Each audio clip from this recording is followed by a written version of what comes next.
And we'll see how this plays out over time. We'll see what the American people want.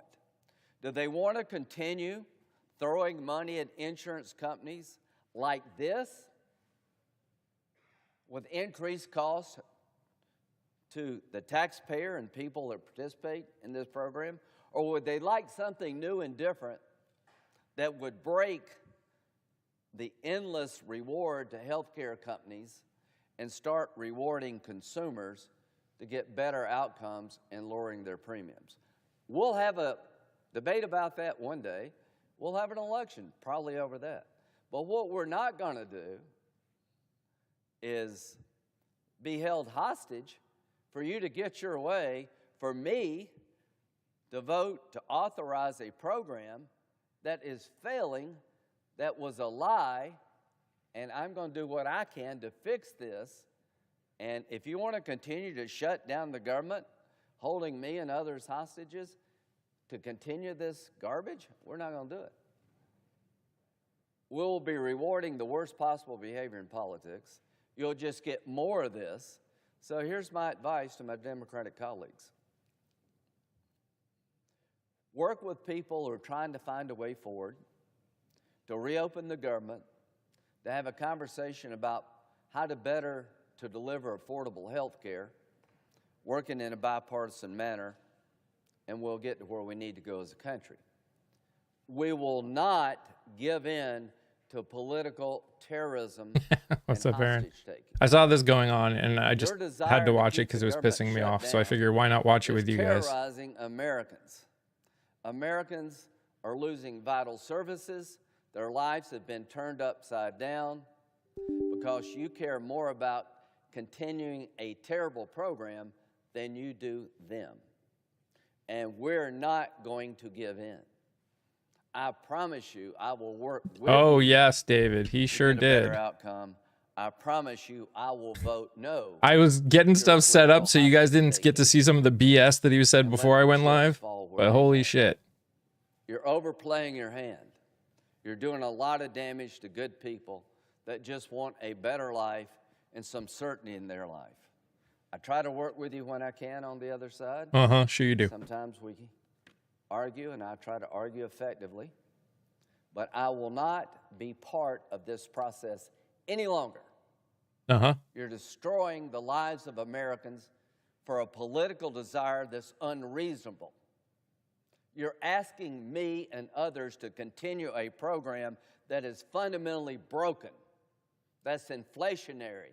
And the only winner of Obamacare are the largest health care companies in America who are making excessive profits off a health care system you designed. And all you want is more people signed up on this program, and you're rewarding insurance companies for finding more people who are making a fortune, and the delivery of health care is costing more, and the quality is going down. He's such an idiot. We're not going to give in to this. So my approach is a nightmare for the health care insurance companies. Sure it is. Our approach will be the biggest loser will be healthcare insurance companies. The biggest winner will be consumers. No, it won't. Will have choices they don't today and money they can have. No, they won't. Today to buy a better product. That's what this He is thinks. About. I want you to understand some of the stuff that he's been saying. He thinks that if we get rid of Obamacare, that we can give more money to people to get their own health care. That's inefficient. It's not working. You don't care it's inefficient and not working. You just want more people, and you're using the insurance companies in the healthcare space as your agents, as your proxies. Oh my gosh. To the insurance bless his heart. In the healthcare space, your days are numbered when it comes to this crap. To my Democratic colleagues, you want to debate on healthcare? Let it begin right now. Look what you're doing with taxpayer dollars. I would love to change out healthcare. Love to. You're making healthcare Sweet summer child. The only people that really are winning big are healthcare insurance companies who are willingly playing this game, and they'll never stop. Why would they? Why would a healthcare insurance company turn their back on this program when they're making... They can put forth a new plan without making it so the people that are currently on Obamacare can no longer afford health insurance. Tony. Never vote. Oh my gosh. Madness. If you're insisting that I have to continue this program, I will not. I owe it to the people of South Carolina and the country to break this cycle. You're not breaking any cycle. America to open up our government and have a logical discussion about making health care more Tony, grow up. And breaking your the child cycle of runaway inflation. You're on a course that's going to... I just met with Graham a couple weeks ago to help with the insurance thing. That's terrible for the country. The Republicans have no plan at all. You will not be successful. They can put forth a plan to change health insurance without doing this. To your plan to hold us hostage and continue to terrorize That's the point. country. That's the You've gone point. too far. Yeah, you? I was watching this and I was like, I might as well watch it with you guys. I would rethink. Oh my God. I'm telling you, every day is not getting better for you, because every day is getting worse for the people of this country who interact with the government, who travel, who are working and not getting paid. It's getting worse for them. And you're demanding... Correct. Put forth a new plan before wrecking people's health care. We will not be held hostage to continue Obamacare that's been a miserable failure. We will Put forth a plan first. To give money to health care companies, insurance companies, to enrich them at the expense of the American people. So I don't know when it is. Says the government, Tony, that is trying to prevent money from going to SNAP beneficiaries. Hey, Heidi. Healthcare insurance companies at the expense. He needs to retire like Pelosi did. True. Stop this. You've got it backwards. Who's got it backwards? I hope we can find a way forward. But that way forward will not include what's going on today.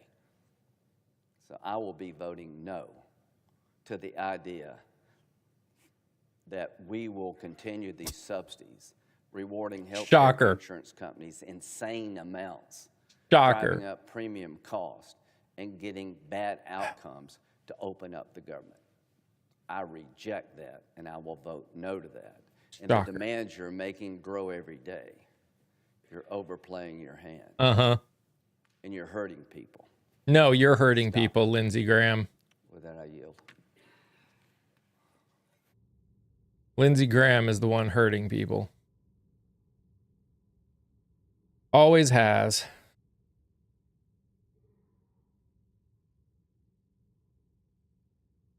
Are you 5, Tony? Because you're acting 5. Late to the party? They're debating. I don't know if they're going to do more. Hopefully they'll do more.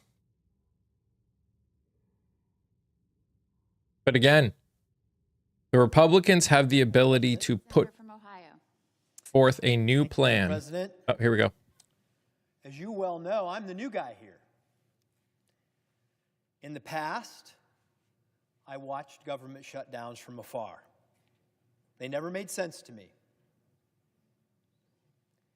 And now I'm seeing one up close.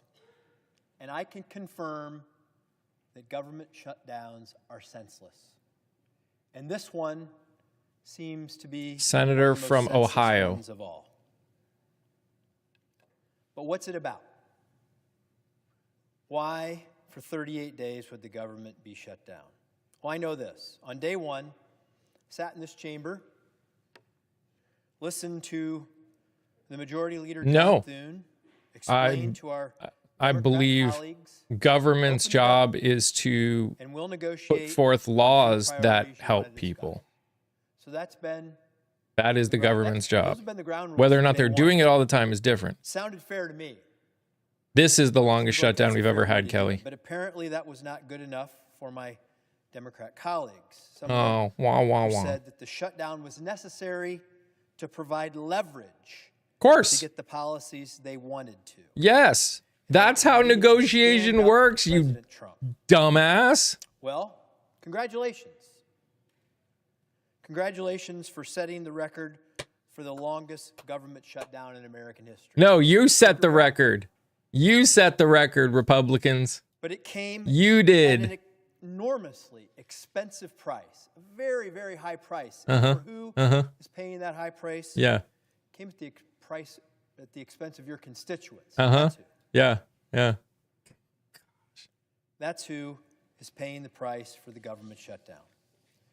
Is this considered political talk or this. no? President Trump was elected overwhelmingly by the majority of Americans just a year ago. He'll be in office for 3 more years. I know that for many of my colleagues, they don't like that prospect. But that's the reality. They're not running your We do lives. this in America. We elect presidents every 4 years. But they He do was elected do things. You overwhelmingly never by get the government out of your lives. So I certainly There's hope always that going to be standing a up to him, government. You do not intend to keep the government shut down for 3 more years. For the process that you're using to gain leverage through your record-long government shutdown is at the price of the American people. They are the ones that are suffering from this, not the people in this chamber. The American people. They are the collateral I damage from agree. your Congress leverage. shouldn't be paid during shutdowns. That's who's paying the price for the political game. And And who are the they? Who are the they that's paying Hey, this Jeremiah. price? Well, they are SNAP beneficiaries who don't know if they'll be able to afford food. They are the TSA agents and air traffic controllers. who are Oh, missing no, we the paychecks. people Some don't of them blame both having to sides. Take other jobs, probably. Some of them will Only soon one need to side's really to resign because blame. They won't be getting a paycheck and they'll need No, to find some way Republicans to are the put ones food hurting on the table. everyone. And what's the result They're of the that? majority. Flights being canceled. It's disrupting lives of American people all around the country.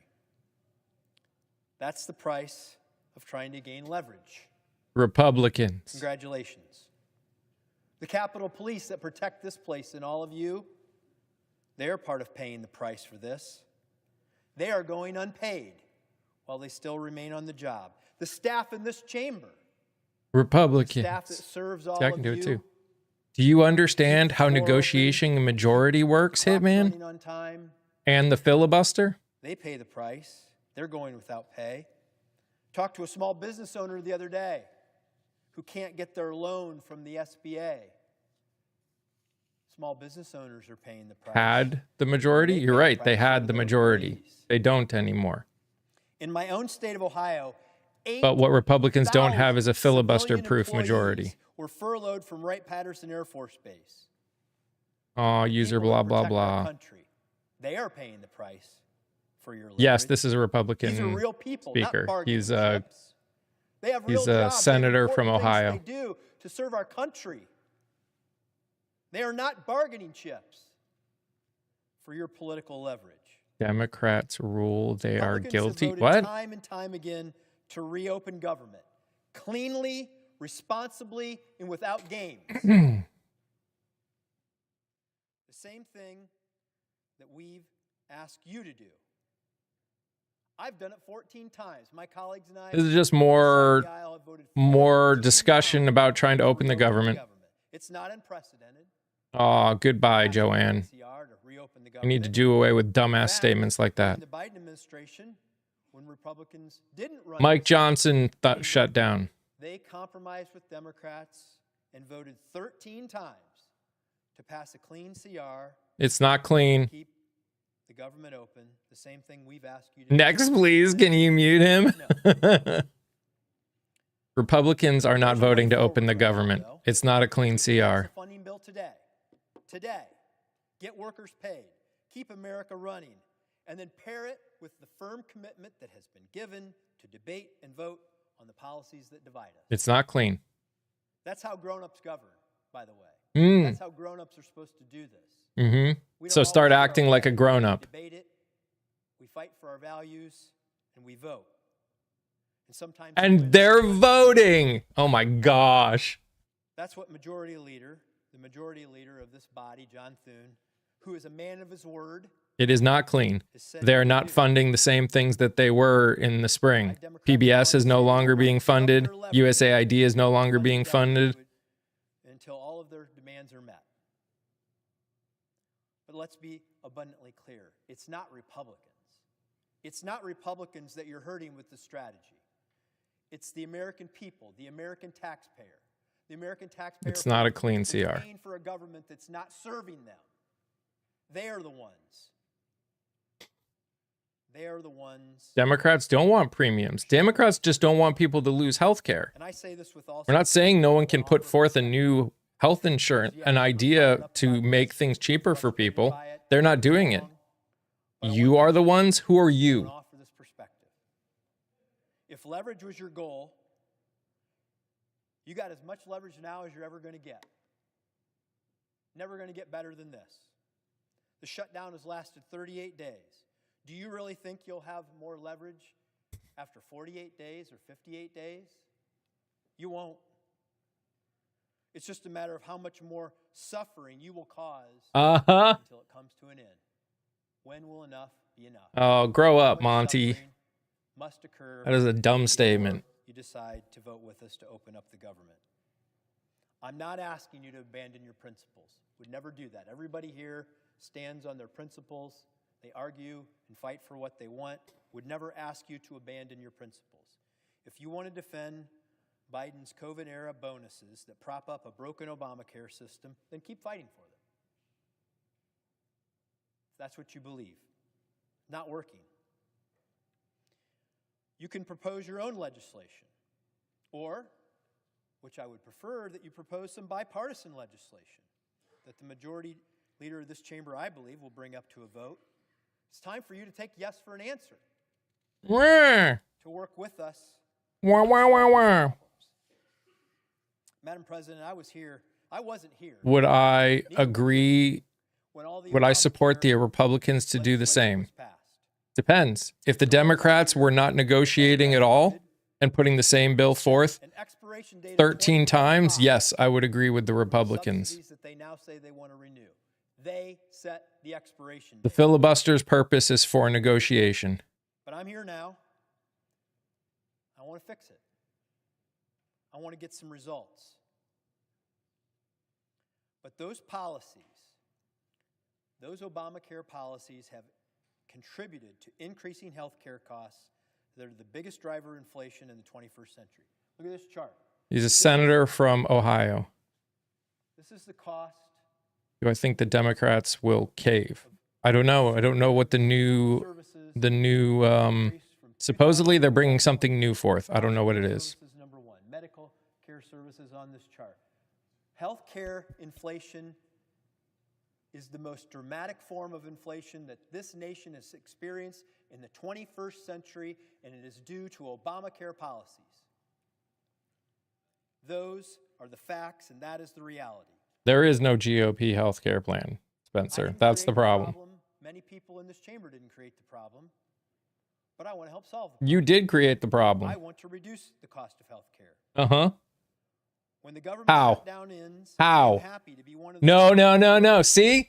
When the shutdown ends, you're still getting paid. You could be working on it now. Grow up. People to be able to afford health care. But the way we do that is to drive down the costs. I want to work with anyone in this chamber that will change that, to eliminate the fraud that has filled up this ACA system, to target the benefits to those who truly need them, and to create an insurance market that doesn't rely on endless taxpayer. No! Get rid of the insurance market altogether. Single payer. Universal health care.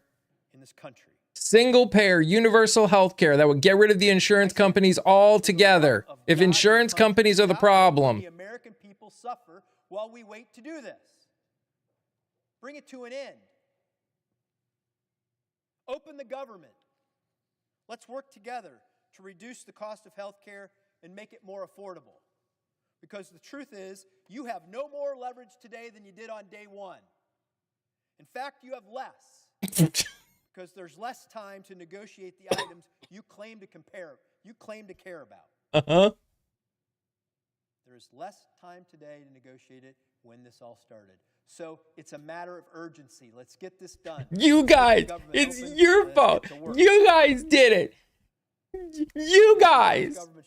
It was you. It's Leviosa. It's Leviosa. What happened in the past 38 days. We can change the future. We can end this today. Who is that? Right now, today. We can end this. Let's get back to work. The American people expect their leaders to solve problems, not to stage them, not to create them, which is what's happened during this government shutdown. It's long past time to reopen the government, to restore trust, and to prove that the senators in this chamber can lead. That's the question that needs to be resolved today. It's time to reopen the government. Time for you to do stuff and not force me to do anything, because I don't wanna.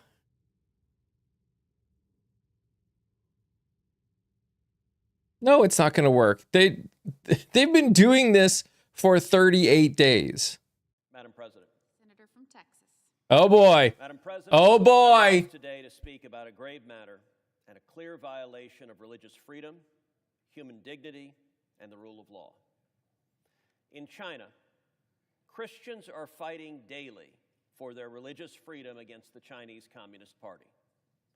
And on October 10th, 2025, the Chinese Communist Party launched the largest coordinated nationwide crackdown in more than 4 decades against a Christian urban house church in China.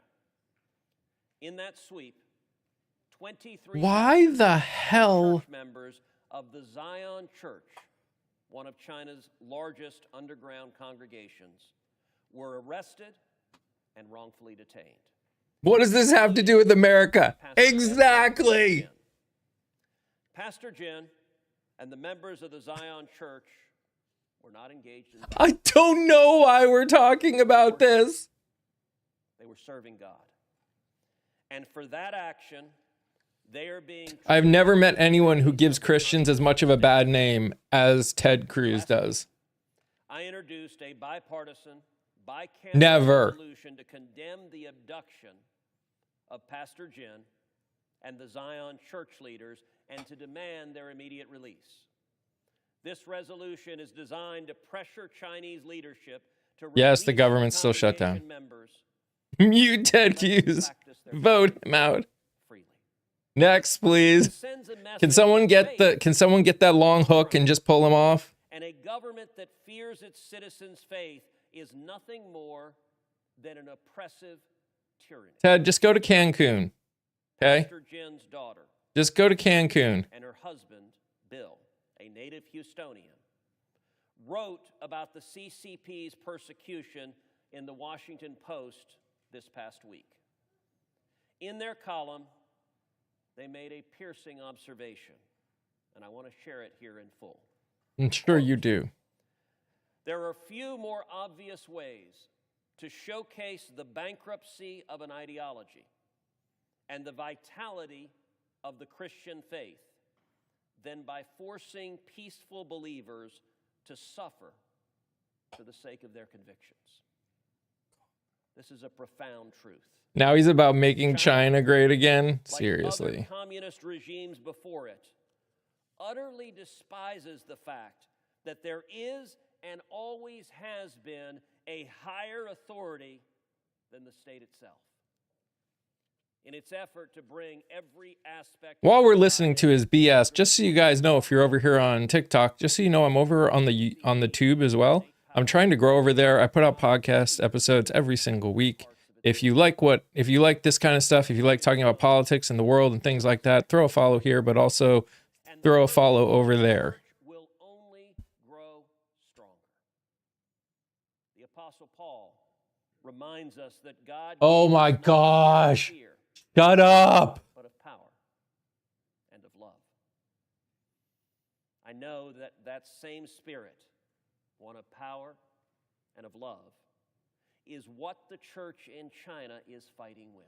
Why are we talking about the church in China? Join me in passing this resolution unanimously to show our support for Pastor Jin, his family, and his fellow believers, and to show the world that the United States stands on the side of freedom, on the side of faith, and we stand with the persecuted Christians in China. Unfortunately, when you're on the Senate floor, you are allowed to say literally anything. Senate now proceed to S-Res 463. The clerk will report. Senate Resolution 463 expressing condemnation of the Chinese Communist Party's persecution of religious minority groups and so forth. Without objection, the Senate will proceed to the measure. I ask unanimous consent that Cruz's substitute amendment to the resolution be considered and agreed to. Without objection. I know of no further debate on the resolution as amended. Great. If there's no further debate, the question is on the resolution as amended. All in favor say aye. Aye. All opposed, no. The ayes appear to have it. The ayes do have it. The resolution as amended is adopted. Madam President, I ask unanimous consent that the Cruz substitute amendment to the preamble be agreed to, the preamble as amended be agreed to, and that the motions to reconsider be considered made and Well, only one on microphone. Without objection.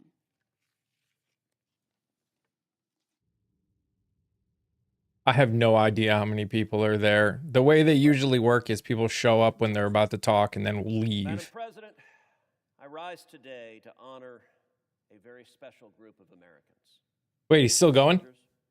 The sailors, the Marines, and the airmen who have fought bravely for this nation, but who have received the very highest distinction that any member of the armed forces can earn, the Medal of Honor.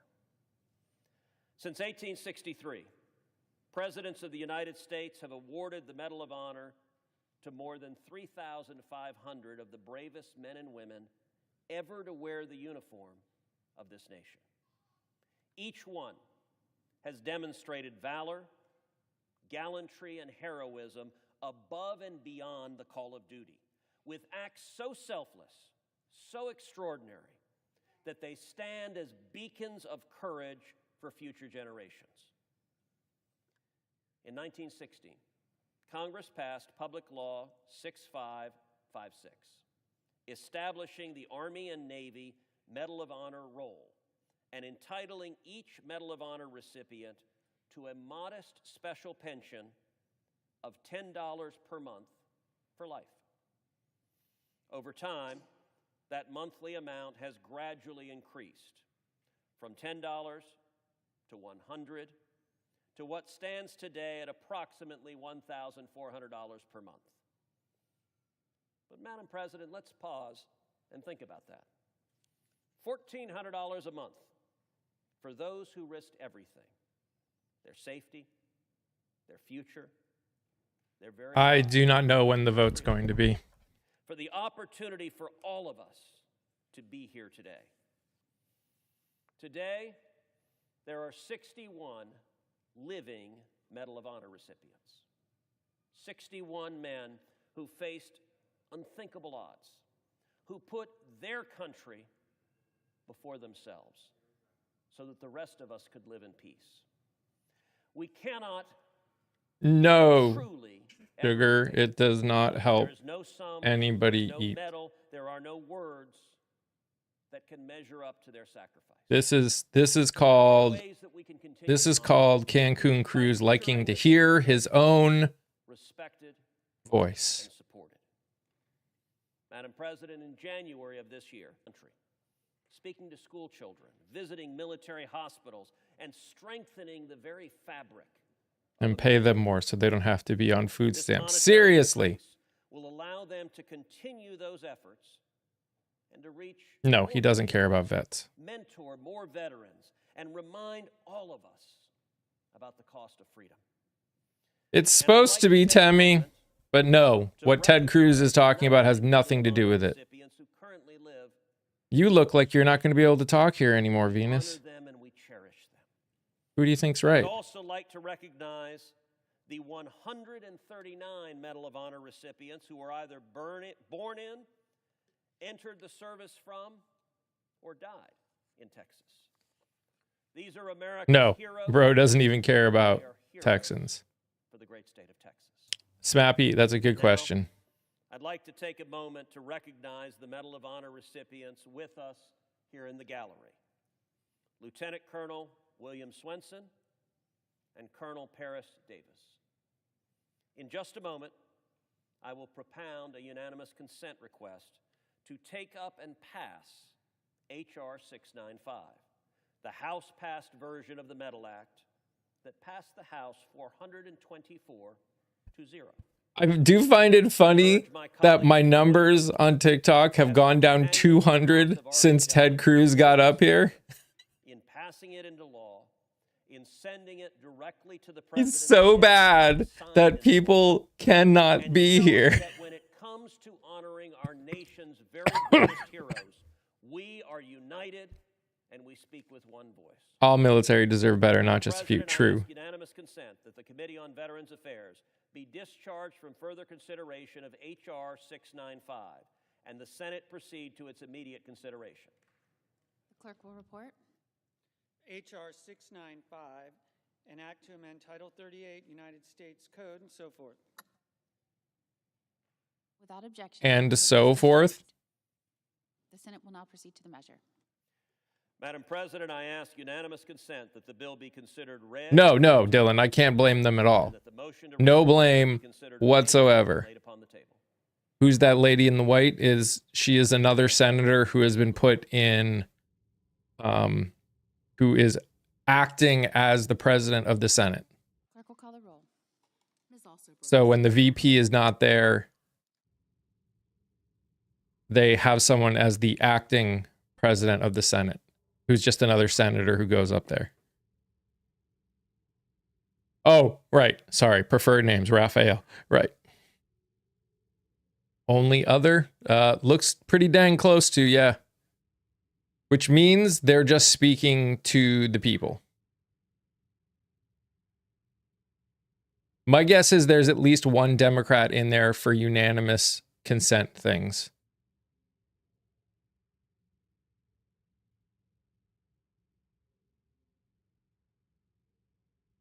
Right, the acting president or the actual president? You mean the VP? The VP is the president of the Senate. No, the VP is never there. Correct. VP on vacation? Probably.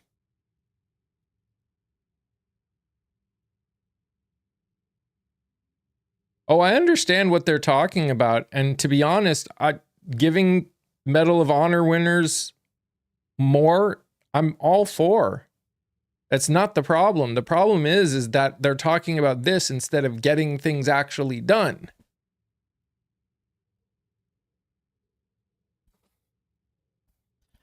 I do not know, Rita. I don't know the exact moment they're going to do it.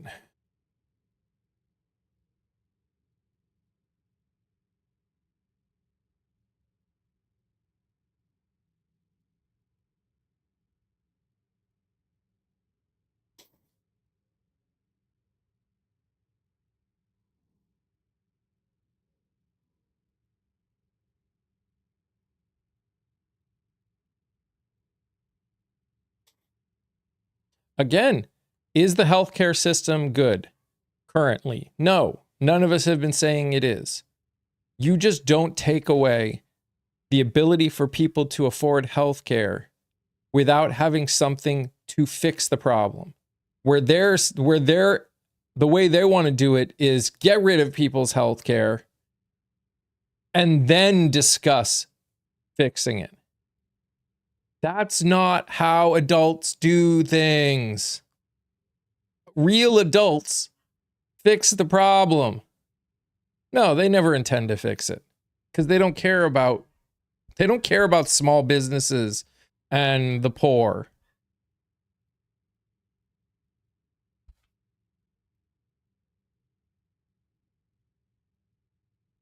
They are going to vote to open on, they're going to put, supposedly, the majority leader Thune has a new version of the CR to put forth. Do you know?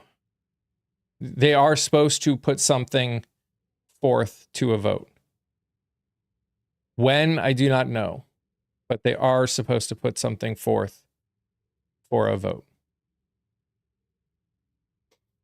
I thought it was going to be sooner, but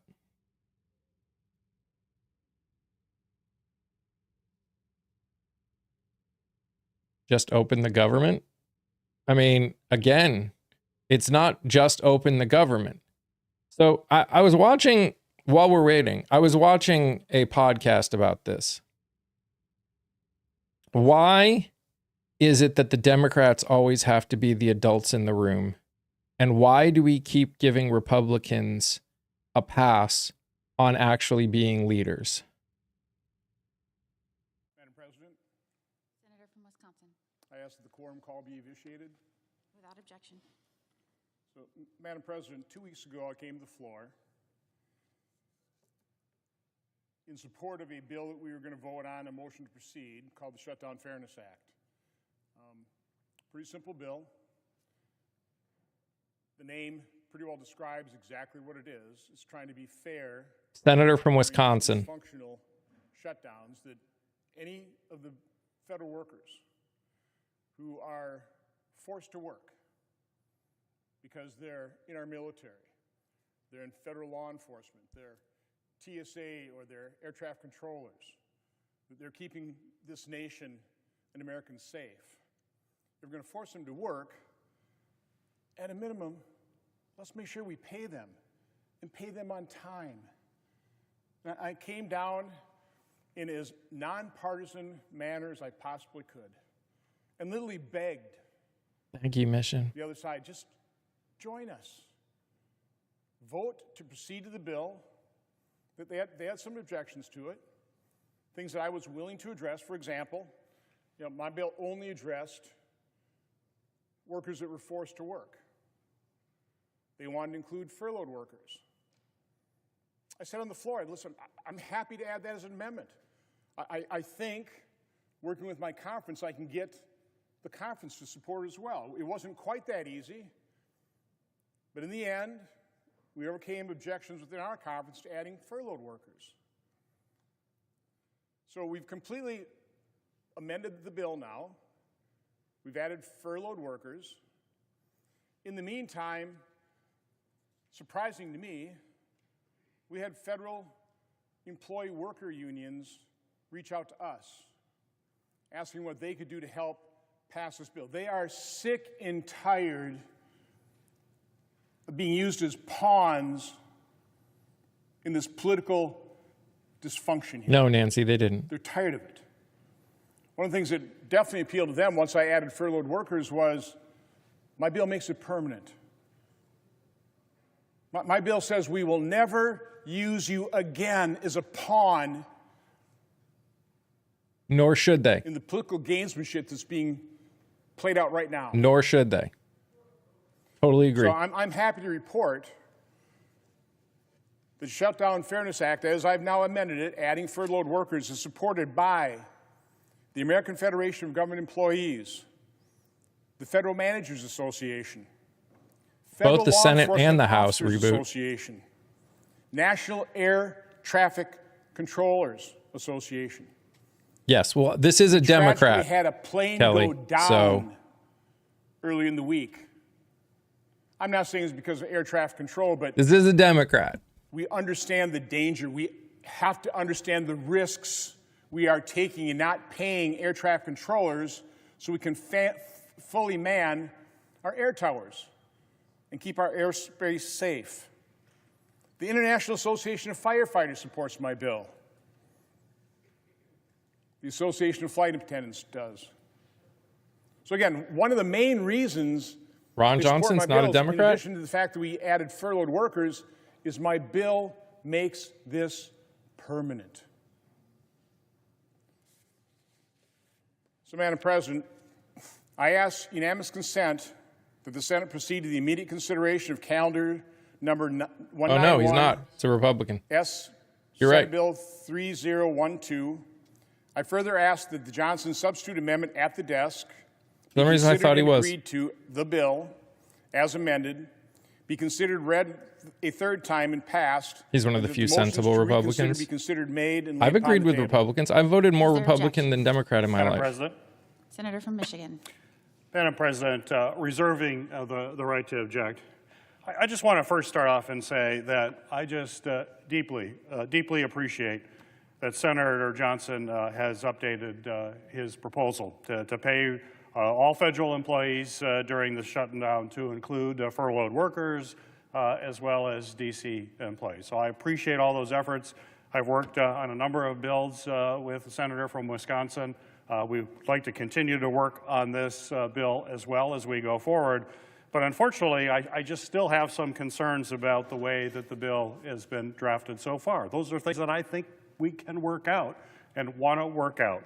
We've been going back and forth with our staff. I'm concerned that Senator Johnson's bill still leaves too much discretion up to President Trump. There's too much wiggle room for the administration to basically pick and choose which federal employees are paid and when. And I'm also deeply concerned that this would allow the administration to actually transfer this money to other purposes that are unintended by Congress, which unfortunately we have seen happen repeatedly in this administration. So I believe there are ways that we can put in guardrails. There's a way we can get to that, but we're just not there yet. And I would certainly ask the indulgence of my colleague from Wisconsin to look. We've sent another proposal over to his staff. We can work on this quickly and try to figure out how we get there. But in the meantime, I've Senator also introduced a bill Michigan, that would I pay think, federal employees just for this shutdown, without the additional powers to the administration. It's just basically a clean bill. No additional language, no complications, no wondering what does this actually mean. What's it going to take for him to get there? My Military and Federal Employees Protection Act would ensure that all federal employees receive the pay that they certainly deserve, allowing them to pay their bills on time this month. I've asked Senator Johnson to support my very simple proposal, which I think accomplishes most everything he wants to do, with the exceptions of things about giving the administration more power. I think we can agree on that, whether we can pay our troops and our federal employees, period. That would be my goal. So I will continue to work to this end, to work to end this government shutdown and address the health care crisis. But in the meantime, we must protect our hardworking federal employees. My bill is very straightforward. We could agree to that right now, and it's done. Federal employees are going to get paid without all the other extraneous language that's in the senator's bill. Therefore, I ask that the senator modify his request so that instead the Appropriations Committee be discharged from further consideration S3043, and that the Senate proceed to its immediate consideration, that the bill be considered read a third time and passed, and that the motion to reconsider be considered, made, and laid upon the table. Does the senator from Wisconsin so modify your request, his request? Reserving the right to object, Madam President. It's important the American public understands what's going on here. Again, I came down here 2 weeks ago. I modified my bill quite dramatically. Entered into talks immediately with the senator from Delaware and the senator from Michigan. Within those talks, again, 2 weeks ago, they were accusing my bill of giving the president all this additional authority. In discussions staff to staff, they admitted there is no additional authority I'm giving to the president in this bill whatsoever. This bill is completely silent on the president's authority. And that's the problem, Ron. As a matter of fact, the problem is this administration will show, has proven that they will do other things that were not meant. The senator from Michigan is well aware of this. But you seem to be unaware of what this administration will do, Ron. I'd say petered out. Within a few days, I don't know, they're emboldened, they're just digging their heels in, they're going to continue the shutdown. Don't feel that they're getting blamed for it, didn't have much pressure on it. See, now, and then they do that. And then they do this. They want to redline the bill. Well, in that 2 weeks, we've had our bill examined exhaustively by our leadership, by OMB, by the unions. Our bill is in a really good place right now. All you have We've to tried do to is think put of in wording that everything. says the president has no authority. No No federal president has employee would be authority excluded to from this. access these funds for any other reason. The Like, Senator from it's like a Michigan says, line. My bill allows the president to pick and choose. The problem is Total Republicans hogwash. wouldn't sign that. Again, every federal employee, including contractors, gets paid. There's no picking and choosing. That is completely false. Money transfers, what is he talking about? More power? Yeah. There's no power. It is completely silent in terms of presidential authority. These are false arguments. This is further evidence of the gamesmanship the Democrats are playing with people's lives. This is a current example of how you guys won't They've put effect in taken a family member the hostage. ability for the president to not be able I see our to leader on the change floor here. He's been doing everything he things. possibly can to help Democrats Bullshit. use their own hostage. Bullshit. Open up the government. Bullshit. Once you do that, we're more than happy to talk to you about how to repair Yeah, the damage see? done by Open up the Obamacare government transition and to a then we're system that willing to works. talk. It's always politics. open up and then They're do using federal this, employees, and quite do honestly, the this American crappy public thing, now, and then, flights are being delayed. and only then will we talk to Skies are you. less safe. They're using public employees and the American public as pawns No, you are. in this grotesque You are. display of partisanship. My bill is very simple. It's backed by the public sector unions who generally don't support things I'm putting forward. And if the senator insists on objecting to this, preventing these people, these workers, these people who keep us safe from getting paid in this round, my guess is we'll take a vote on this to proceed to the bill. The problem with that is it's going to take much more time. If we could pass this by unanimous consent right now, we can send it over the House. The Speaker has already indicated if we pass the Shutdown Fairness Act, he'll bring his people back. They're on a 48-hour call. We could have this passed by Monday. We could have this passed The by skies would be safer Monday. again. Federal employees would be treated Or he fairly. could They call would the be House to paid, session right and they now. would never, ever be used as pawns in this kind of partisan, this grotesque partisan gamesmanship.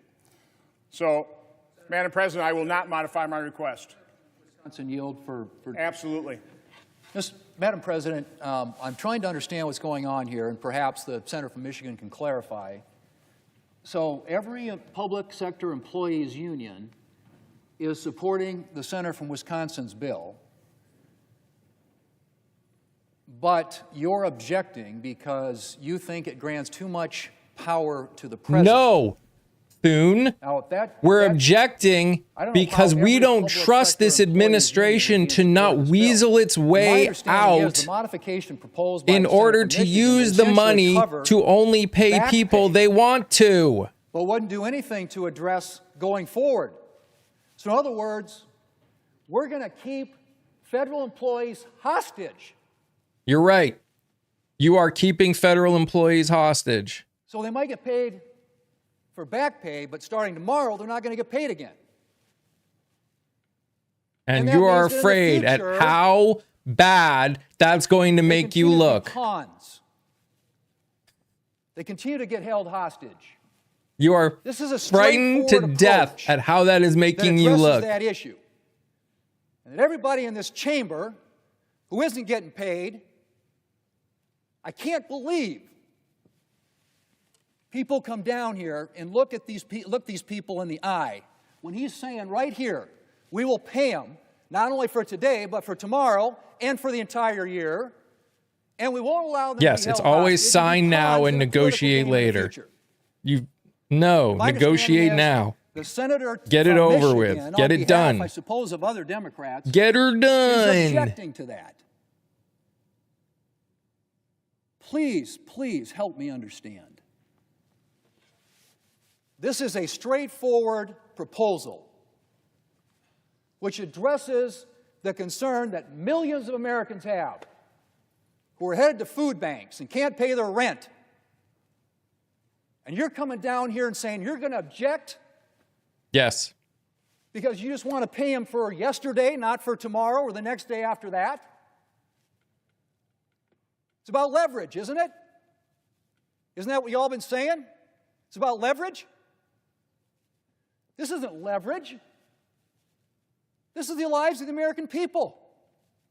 Senator of Wisconsin has put forward a straightforward proposal to pay people, No, federal employees, it is too today, general. tomorrow, and in the future. That's the problem.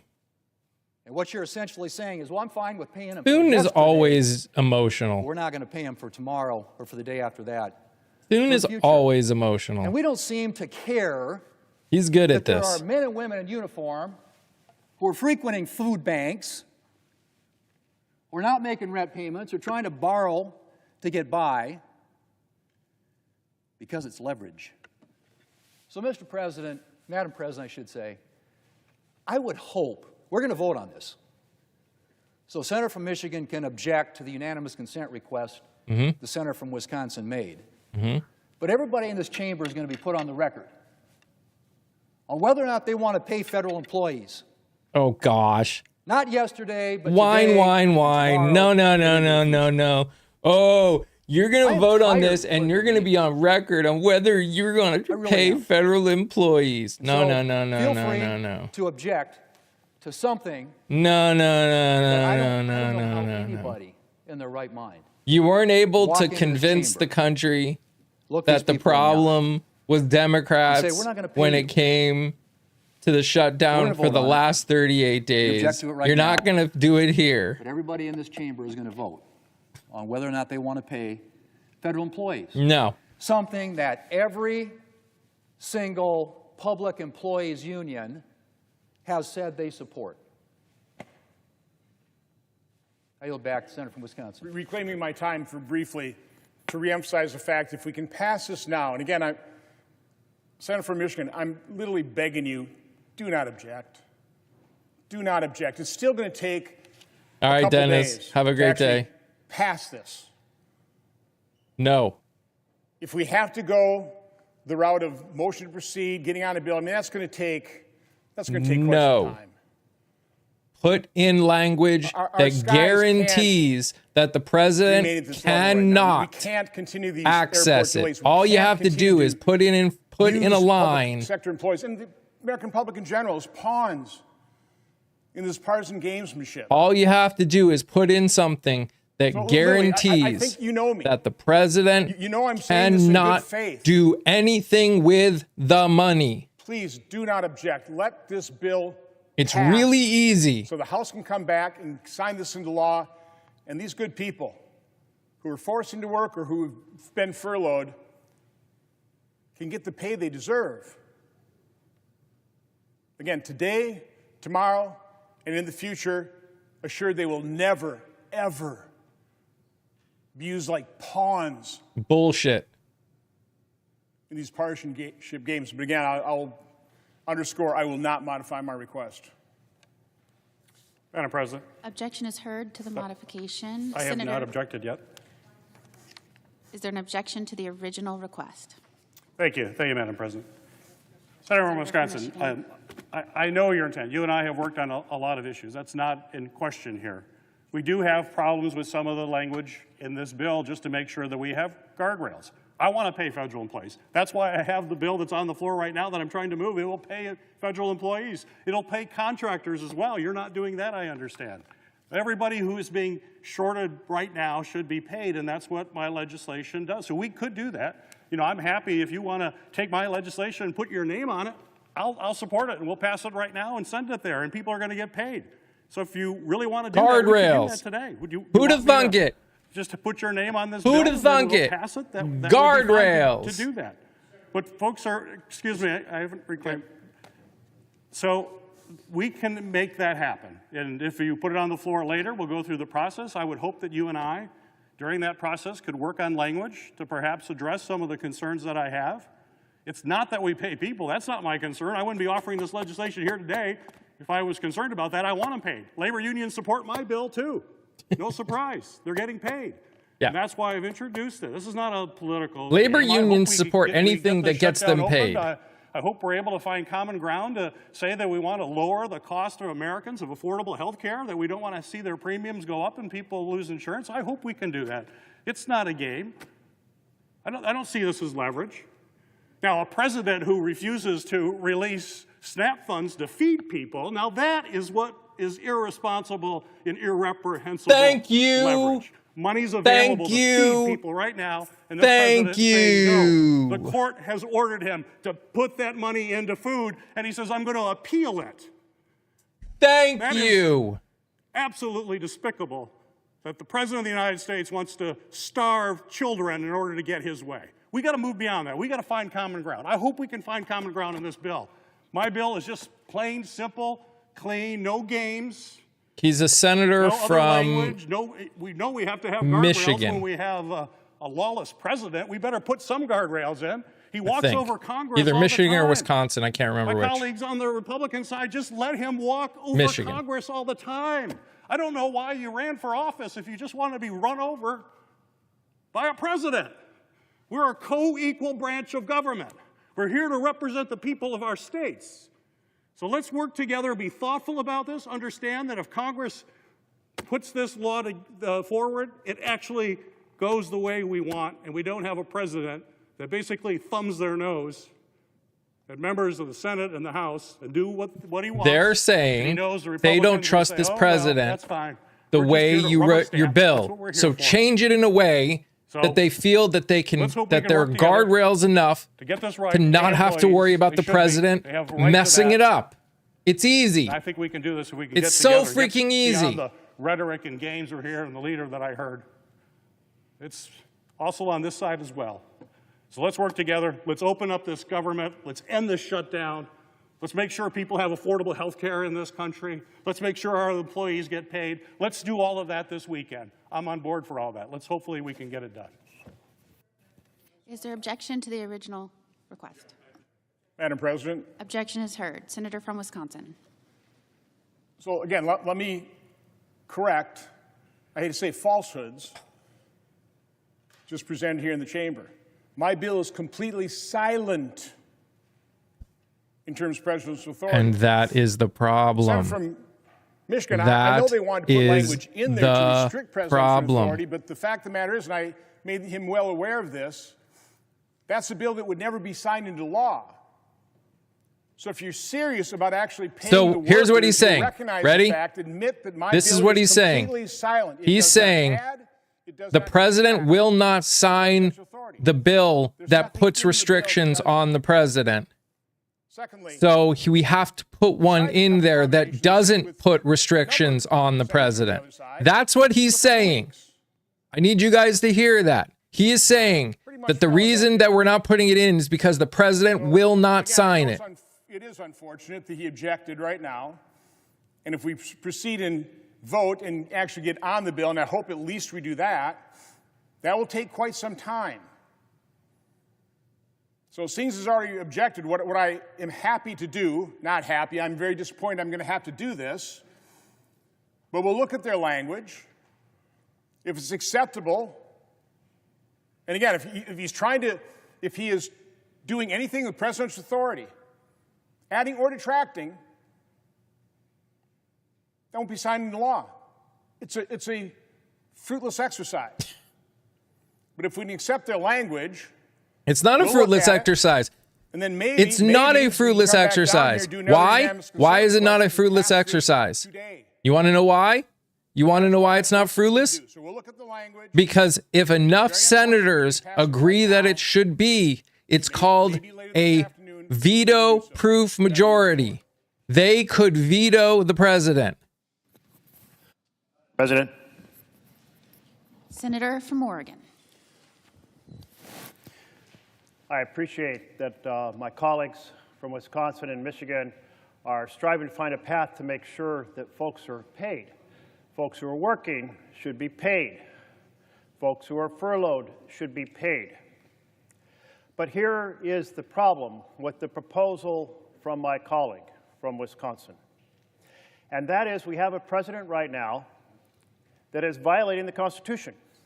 Every time you hear the President of the United States say, yes, hey, I'm ending that program because yes, it's not in alignment with my priorities. Or a cabinet member who says, we're going to kill those grants because they're not in alignment with the president's priorities. What you are hearing is an authoritarian statement in violation of the Constitution. So in recognition, we have an out-of-control tyrant in the Oval Office violating the Constitution. We have a responsibility right here to defend the Constitution. And that's exactly why my colleague from Michigan put those protections into the bill. Exactly. If you have a president who chooses looks like what programs Senator are from funded and Oregon. not, that is an authoritarian country. And that's what we have right now. The whole vision of our nation was founded on these senators and these House members coming from different districts and different states with different life experiences and different geographic interests and bringing them to forge a consensus or forge a vision of how to address the challenges Thank you for the in gifts, every guys. part of our nation.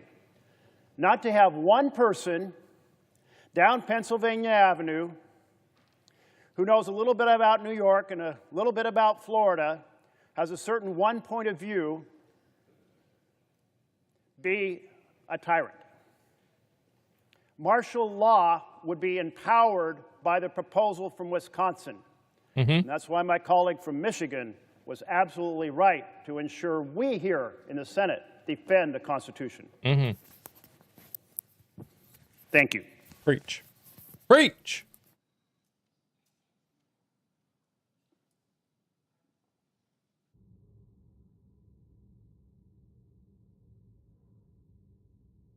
Can I get an amen?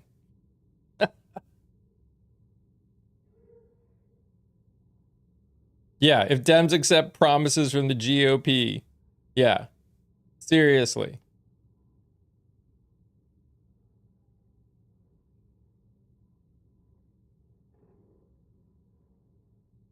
Again, you need to understand that people like Thune, this is what they do.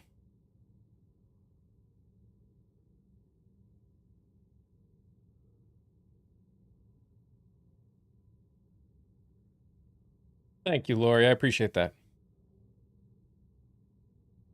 No, Justin.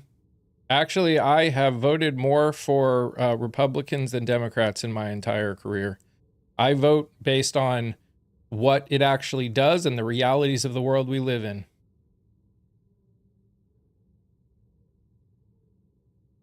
I will not support everything that anybody says or does.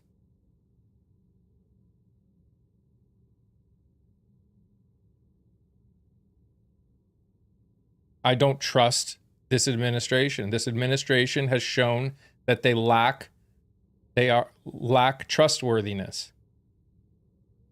So why would I support something that doesn't put in guardrails to someone who has shown they are willing to make up shit to make life worse?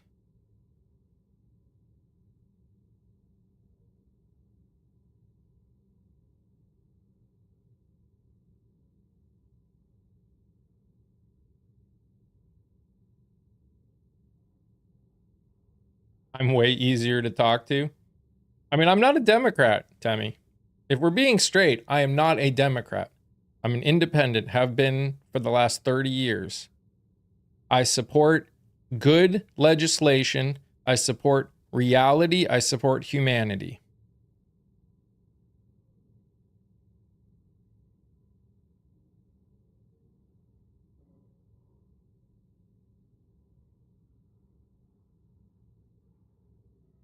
That's it.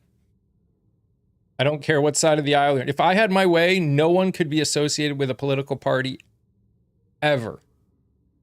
I think it's ridiculous that we have political parties like we do.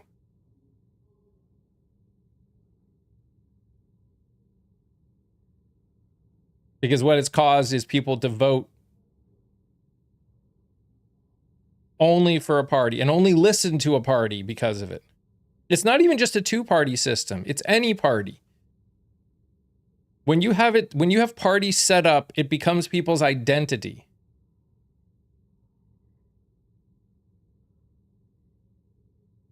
If I'm a Republican, do I have to vote Republican? You shouldn't have to vote anything. In primaries, if you are registered as a Republican, you can only vote in the Republican primary. In the general election, you can vote for whoever you want. But the fact is primaries are where we actually decide what kind of people we want to represent us.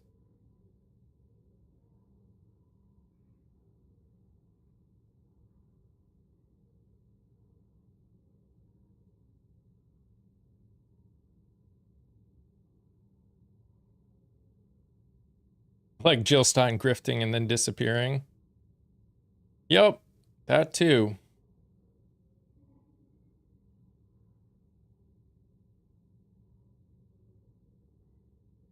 When I decide who I'm voting for, it always starts with my fundamentals. Always. And my fundamentals are that all people, no matter your race, religion, gender, or identity, deserve rights, respect, dignity, and safety. That's where I start. That's where I start. That's the baseline. And if all people have that, then I go farther up. Because there are things I want to see a society be a certain way. This society be a certain way. Independent can choose. Everyone can choose whoever they want in the general election. And no, some votes, so again, political parties are private entities. Okay? Political parties are private entities. So in a lot of states, you cannot vote in a primary for a party unless you are registered under that party. Some states allow for open primaries, not all of them. But in a general election, it does not matter who you are, who you are registered as.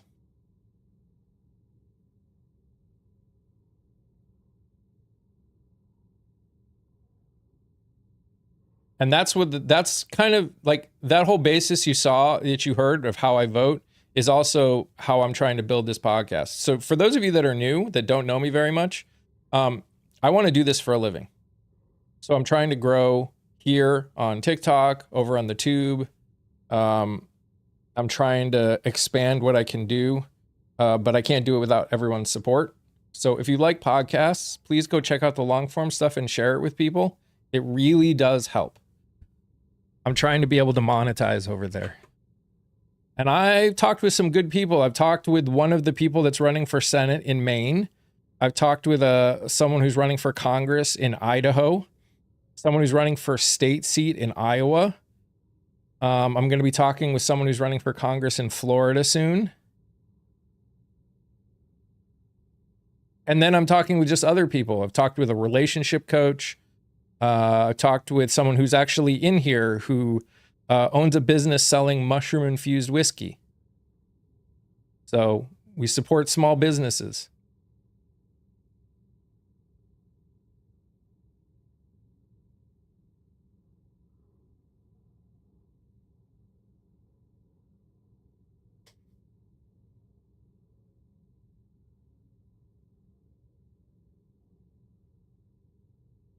I feel bad for the people that are sitting on the edges here.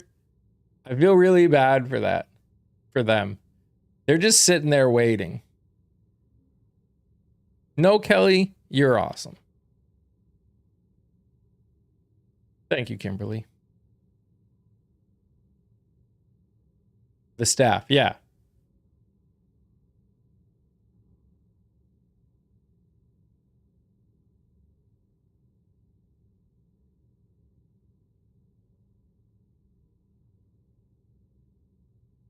What? Watch party? What did I miss? We've been watching the Senate debate about a bunch of random stuff. Why are we waiting right now? I heard the debates. What is next? Don't know. Don't know. I don't watch the Senate enough to know how it works. You work for the IRS? Bless you. As much as a lot of us probably hate paying our taxes in the IRS, I appreciate all the people that work for this government and what they do.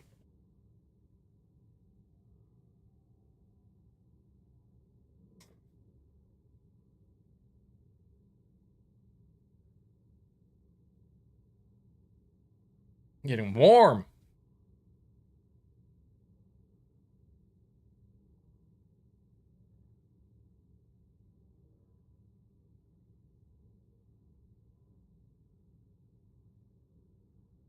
You really need a paycheck. And, you know, I completely understand that. And I hope the Republicans get off their butt and start being reasonable and actually negotiate in good faith. Again, we were talking about this. The bill that the Republican senator put forth that paid people, paid government workers, was great. But the reason that they're not putting in a line that puts guardrails on this administration from going against it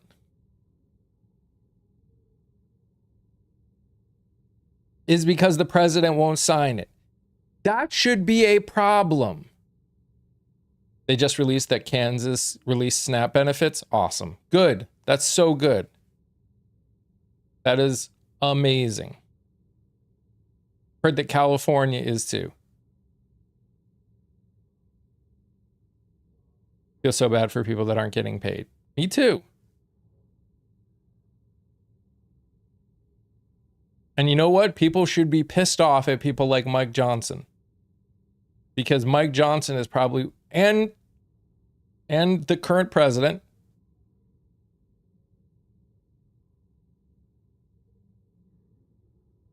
but Mike Johnson is one of the largest issues and reasons for this problem.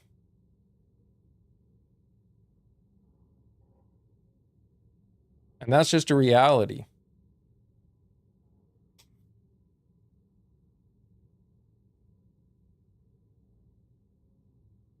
The fact that the House hasn't worked in the last over 40 days. The House has not worked for over 40 days. Trying daily to keep my son mentally stable, not getting paid, and having bills is hard mentally. I completely understand. Why? Because the Speaker of the House has left them in recess. Can we add Cheney as an origin point? I mean, if we're going way back, sure, Cheney is an origin point. Yeah, absolutely. 100%.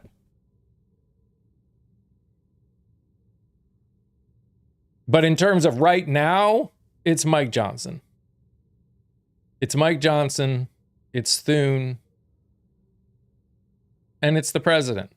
Because again, if we're going to speak about one way that I can sit here and be like, you know, I feel bad for Republicans. And when I say feel bad, it's a very generic bad. I don't actually feel bad for them.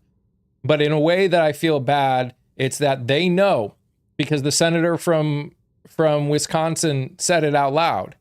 If you put in certain language that protects the people, the president won't sign it.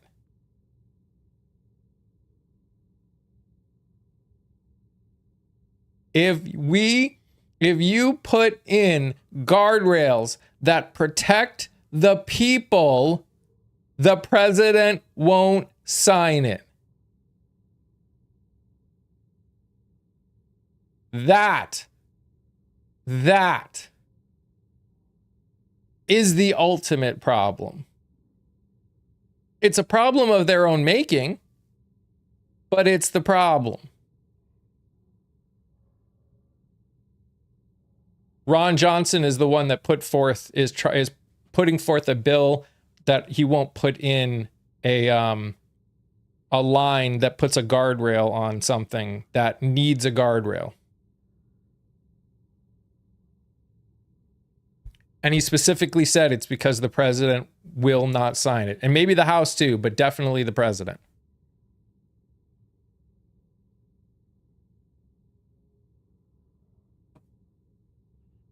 But why on God's green earth would anyone put forth a bill that would even potentially allow any president, whether this one or a future one, to mess with it?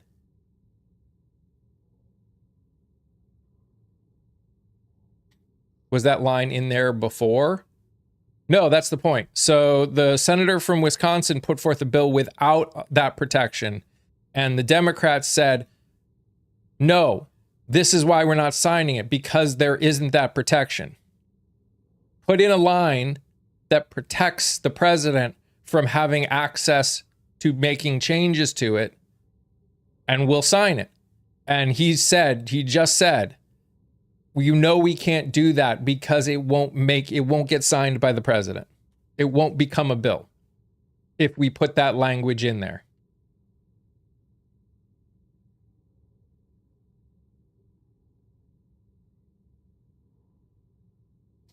Guys, while we're waiting for the Senate to do something, if you like what we're doing here, if you like the conversation we're having, we have this conversation every morning. I go live every morning, 9:30 to 12 on TikTok and the Tube. And so throw a follow if you don't already. But also, I put out content every week over on the Tube, like an actual podcast episode. On the Tube, technically on Apple and Spotify too. What time zone? EST. But I put out content, and you can watch them. Because I'm live on the Tube at the same time, you can actually watch them if you're not around. But we're trying to grow over there because I want to be able to do this full time. So if you like what we do here, if you can give any support, I would appreciate it. We put out some really good episodes, some really good content.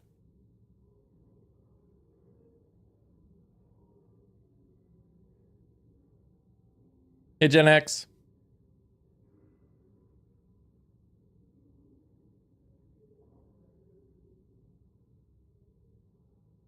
Kentucky released half normal Snap already. Good. I'm glad they released something.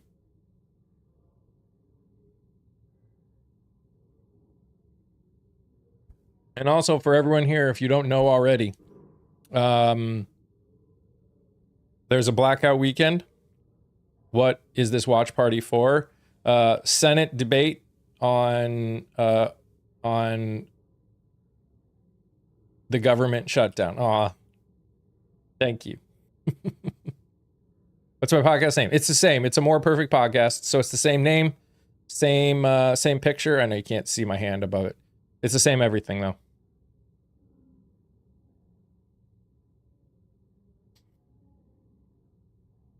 Hi, Patty. What is a blackout? So basically no purchasing from the day after Thanksgiving to, I think it's the 2nd. And I don't know about you guys, but if I'm buying anything for anybody this Christmas, I'm only buying from small businesses. I'm not going to buy from big business unless I have absolutely no other choice. But that is very rare. We can be creative. Algorithm brought you to me, subscribed. Thank you. Appreciate that. You know what makes a good gift? Whiskey. Huh?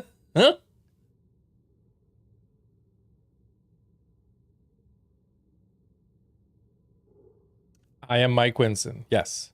Yes, Kimberly.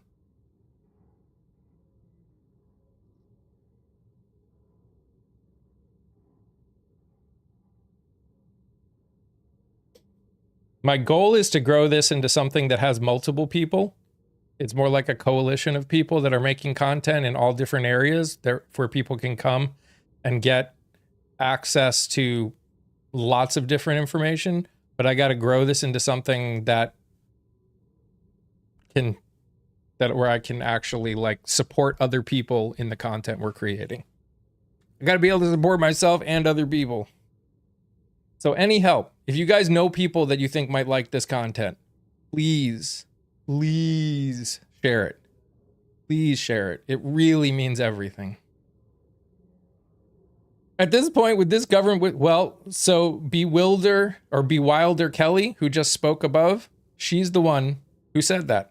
She's got her own company. She's the one who's got mushroom infused whiskey. If you're interested, you should go to her page and check it out. Do you have tech help web design? I would love to make a web page for my stuff. I make very little doing this, especially once the blackout happened. I make almost nothing doing this now. Definitely not enough to pay for creating of a website.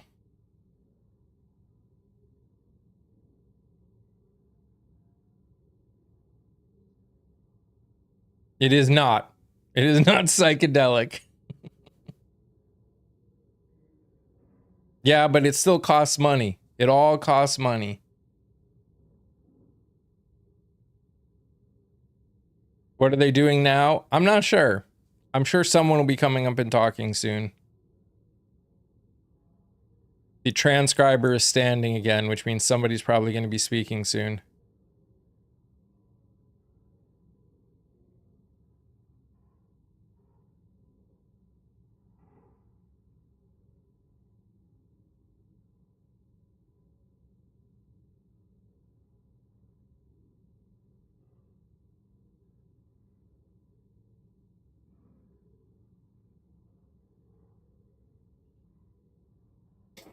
I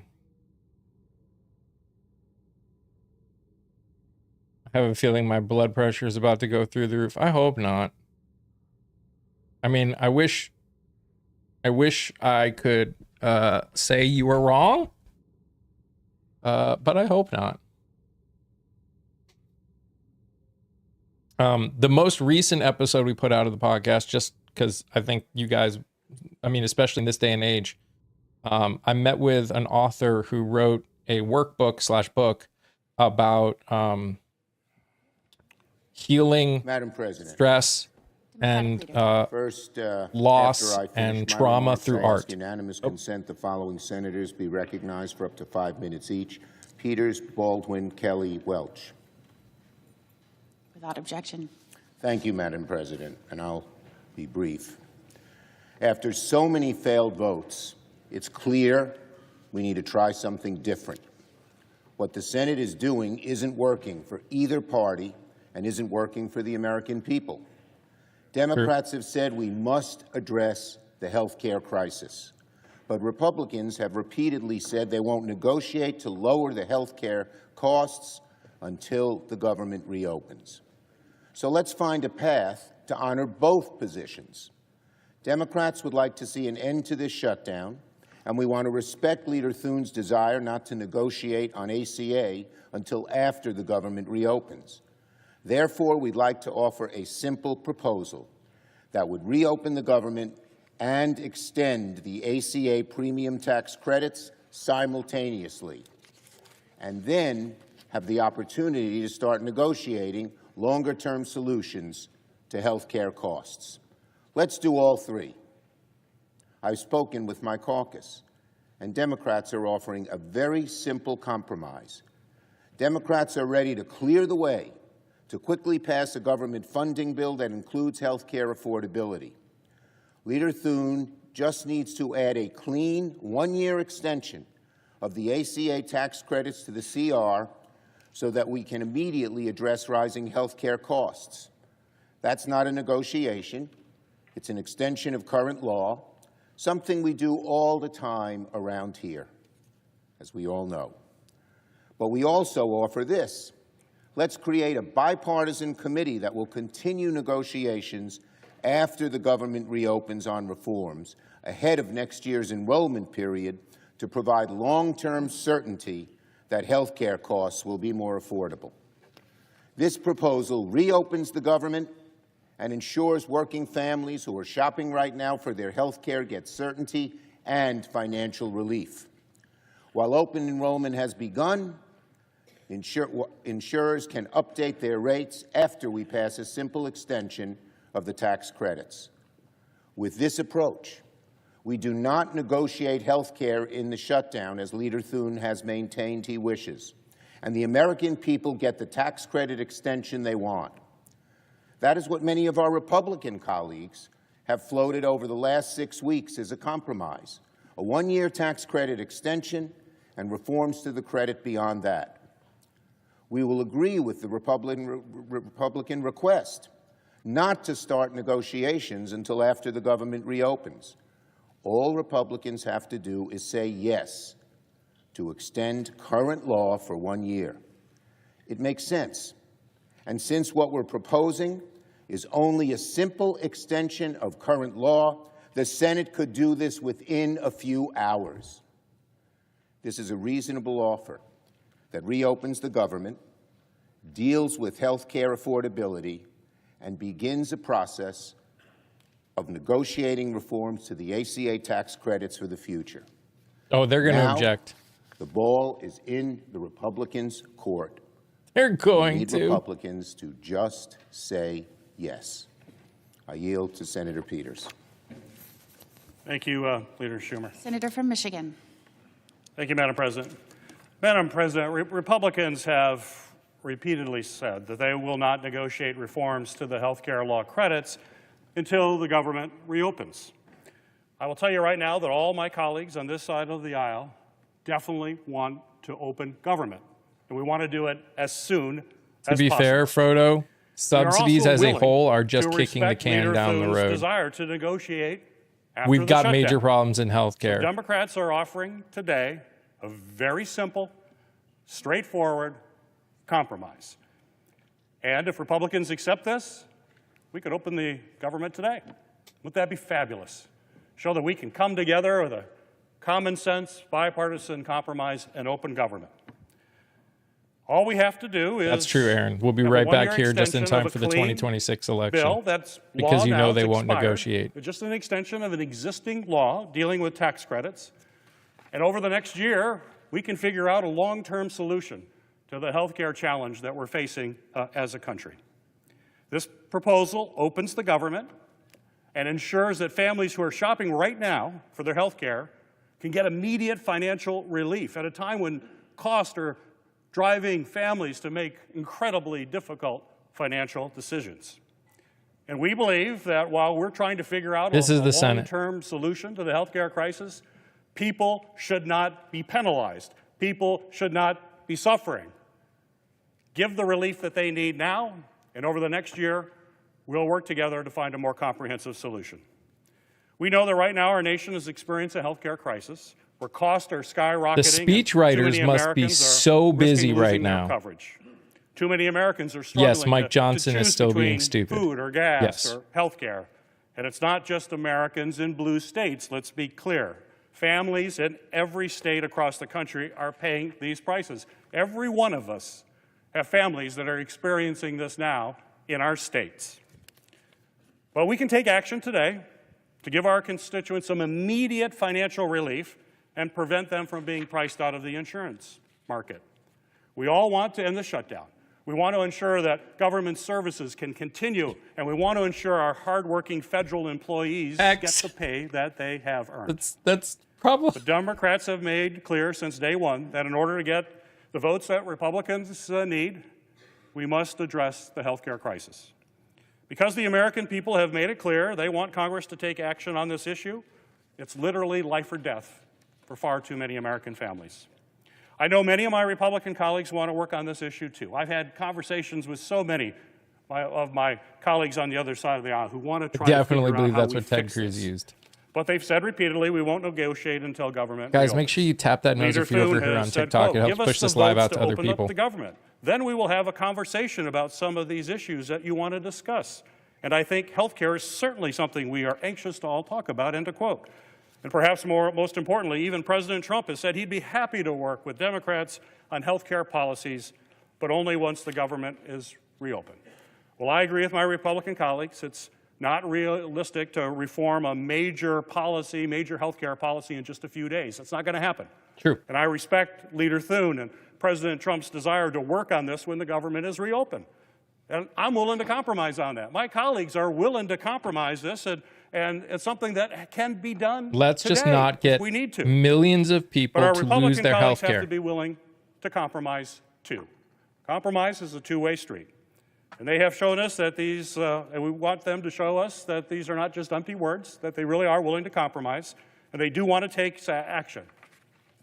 So that's why we've put forward this very simple proposal. Extend the tax credits for 1 year. We are not asking to make any major changes to the current law. Just extend that to protect people who are suffering right now and are hurting. We're just Notice how asking there's no to keep gaslighting? the Yeah. credits in place for 1 year so that families can see some immediate financial relief from the costs that are going through the roof. I only started So that they can make important decisions about buying their health care right now during hour open and a half enrollment. ago. This is live. People are dealing Sorry, with this Kia. situation as we speak. We can fix this. If we care about making sure families can afford their health care, we should all agree on that. We should get 100 votes here for people to say we're going to do everything we can to protect health care for Americans. And we can do that right now. And we can open up government right now. We can pay employees. We can move this country forward We'll see, if we do that. seat cakes. We'll All see. we need is a very simple extension of a law that's already existed for some time. We know that from the start that any deal will ultimately have to be a compromise. It doesn't have to be unanimous. There'll be likely folks on both sides that may feel uncomfortable with this, and I get that, and that's the way this place works. But our proposal would try to work in a bipartisan way by creating a bipartisan committee that will continue negotiations on reforms ahead of next year's enrollment process. So we're not pulling the rug out from underneath families. We're going to do it ahead of time so folks know exactly what to expect going forward. So I'm telling you now, Madam President, if we vote for this compromise today, we could open up government. This could all be behind us. Families could get some certainty for their future for the next year while we look at long-term solutions. The government can open, but it takes all of us just to say, we're willing to compromise for the good of the country. My colleagues are standing here saying we are willing to compromise for the good of the country. I just hope my Republican colleagues agree. Mr. President, or Madam President. Senator from Vermont. There's a lot of focus on what divides us, but the real opportunity here is what unites us. We're having a contest here with this shutdown where our side is very concerned about what happens to these tax credits. Your side is very concerned about using a shutdown as a tactic. I think we both have pretty valid arguments, and one of the reasons I think there's merit in our position is the reality that once the December 31st deadline arrives, people literally are going to lose health care. So what unites us? Both sides really do want to have all of government paid, and we want to be reopened. And both sides, I believe, want to make certain that the people we represent continue to have access to health care, that the health care they had in 2025, they're going to have in 2026. That won't happen unless we resolve this. And given the time crunch, the only way, as a practical matter, we can do something that helps the people you represent, Disney and girl. helps the people I represent, is extend Senator what we from have Vermont. for another year. So it's not an overreach on the part of, say, folks who want a single-payer health care system. It's not overreach or diminishing any concerns folks on the Republican side, and by the way, on our side, have about the cost of health care. We are in a practical crunch where unless this United States Senate acts, the people we represent are going to lose health care. That's the fact. That's just the fact. It's the way it is. And we've talked about how those premium increases are going to spike. So what do we do in this situation where Leader Thune, who we trust, who we respect, is taking a position that we won't have discussions until we reopen government. Why do we object to that or have cautions about that? We trust Leader Thune. We trust our Republican colleagues. But what happens after it goes out of the Senate? We have no guarantee whatsoever it will be taken up in the House. I appreciate that. I appreciate that you found me there. And the question that a farmer in Vermont would ask me at the end of any agreement is, Peter, what does this mean? Will I get my health care in 2026? And unless we have it where it's going to get a vote with some support from our colleagues in the House, the answer is I don't know, but I hope so. So we find ourselves with January 1st here, and that farmer, that small business person, not having health care. And again, this is the lament I have.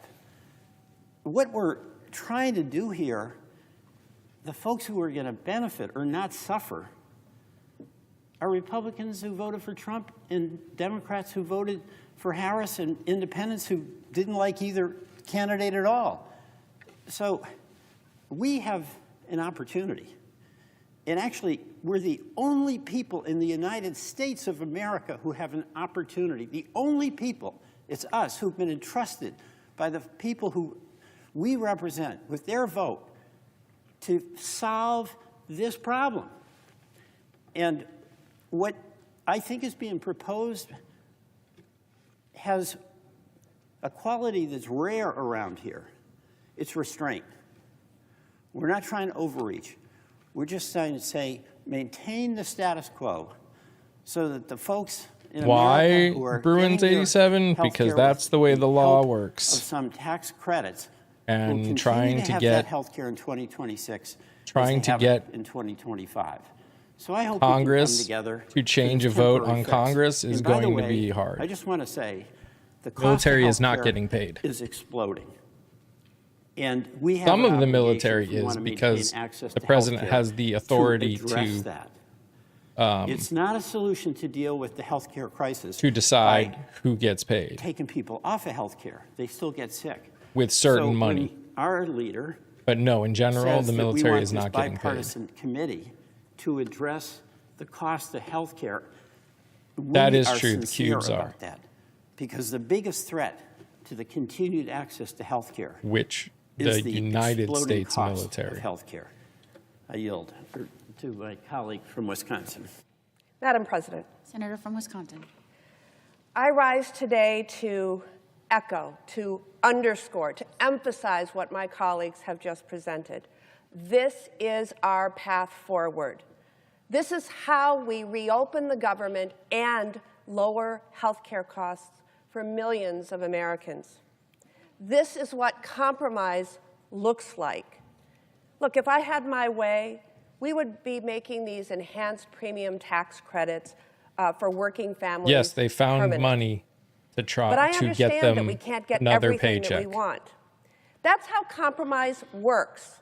And that is what our constituents expect that we do when we come here. They used some funds in order to give them for the 275,000 Wisconsinites who are shopping online at healthcare.gov for healthcare as we speak. I know that this relief is urgent, just like it's urgent that we reopen our government. I've had so many conversations with my Republican colleagues here in the Senate. I know that so many of them have expressed privately that they are supportive of a one-year extension of Affordable Care Act tax credits. You know, they're hearing from their constituents who will no longer be able to afford their health care also, just like we are. So I hope my Republican colleagues can join us in voting to pass this proposal so that we can finally put this shutdown behind us and allow 22 million Americans He is a to Democrat, rest yes, easier, knowing that their health care costs are not going to double, triple, or even worse. That I yield to the Senate. Madam President, Senator from Arizona. Madam President, for more than a month, I've been here in D.C. fighting to keep health care costs from spiking for my constituents. And for more than a month, I've been hearing from people I represent about what their health care costs now and what it will cost if these tax credits are allowed to expire. People like Leslie from Buckeye, who's a diabetic and whose premium is about to go from $600 a month to $1,000 per month. And people like Jessica from Yuma, her and her husband currently pay $560 per month for them and their 3 kids. That's going to go to $3,100 per month if these tax credits are not extended. And for more than a month, I've been waiting for the President or Republican leadership in the Senate to sit down with us and try to figure this out, or even show that they care about the millions of Americans in our states who are in the same boat, people like Leslie and Jessica. Now, that hasn't happened. The President, as far as I can tell, has spent about 1 hour in the Oval Office with congressional leadership on this issue. 1 hour in 37 days. He has spent more time talking about his ballroom and on 2 overseas trips and at a costume party at Mar-a-Lago and, of course, on the golf course. Okay. The House of Representatives, they've been on a 7-week paid vacation. They are not even pretending to care about these rising health care costs. And the Senate, not much better. Week after week, the leadership of the Senate breaks for a long weekend, all while Americans are suffering.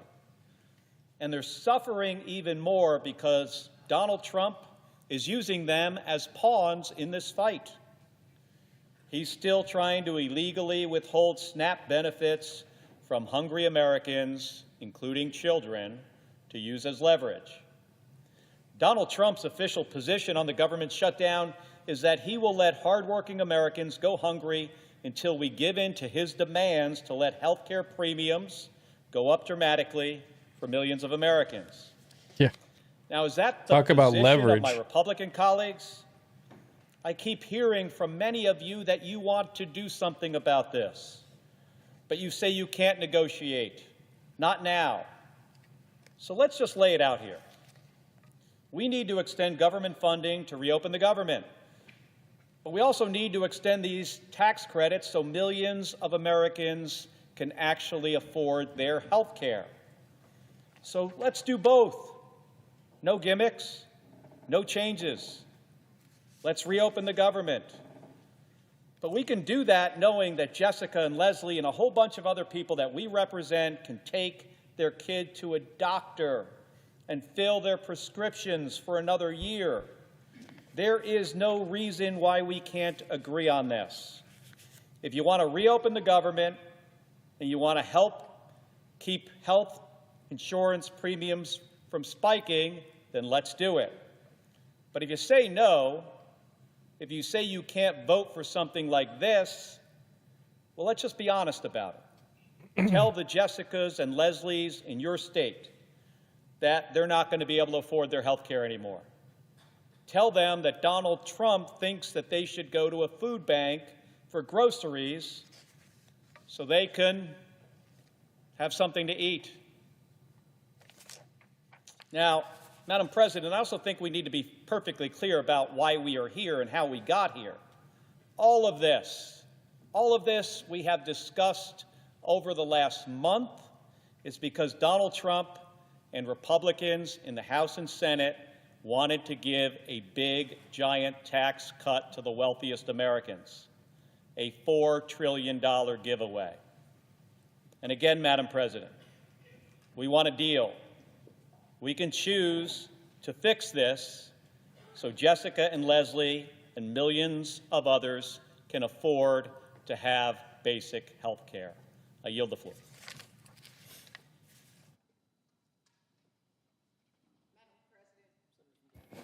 Senator from Delaware. Madam President, I actually have written notes here. I came prepared to talk about the importance of the ACA tax credits. And as I sat here, I prayed, what do I even say in this moment? There's a scripture that says, choose ye this day. Today, we have an opportunity to make a choice. We have an opportunity to do something that is so plain and so simple. There's a book in the Bible called the Book of Habakkuk. A lot of people don't even know it. It's like three chapters. And in it, it says, we always hear how long, not long. No, in it, it says long. It says pain. It says corruption. It says suffering. But what it does say is make a plan and make it plain. So what we come today to say is we have something that is plain and simple and will lift up America.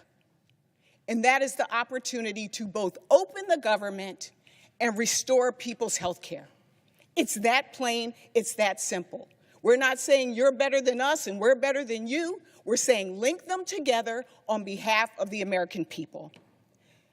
It's a sad day in America when people have to choose between their health care and housing, or their health care and food. We're not in a pandemic. There are no wars on our shores. This should not be a hard time for us. We are not without resources in this country. And so today, as many people are being priced out of the American dream, I ask my colleagues, come to the table, work with us. I'm so proud to be one of the freshman class, one of the most diverse classes in the history of this chamber, with Alyssa Slotkin, with Ruben Gallego, with Adam Schiff, with Andy Kim, and my sister, Senator Angela Alsobrooks. 5 of the 6 of us came from the House of Representatives. And you're right, see. And so for us, it's almost like we have a foot in both worlds. And for us, this proposal is an opportunity to not only pass something here, but to pass something in the House that becomes a law and that gets something for the American people. We also have relationships and have been in conversations with our former House Republican colleagues who also want to get something done.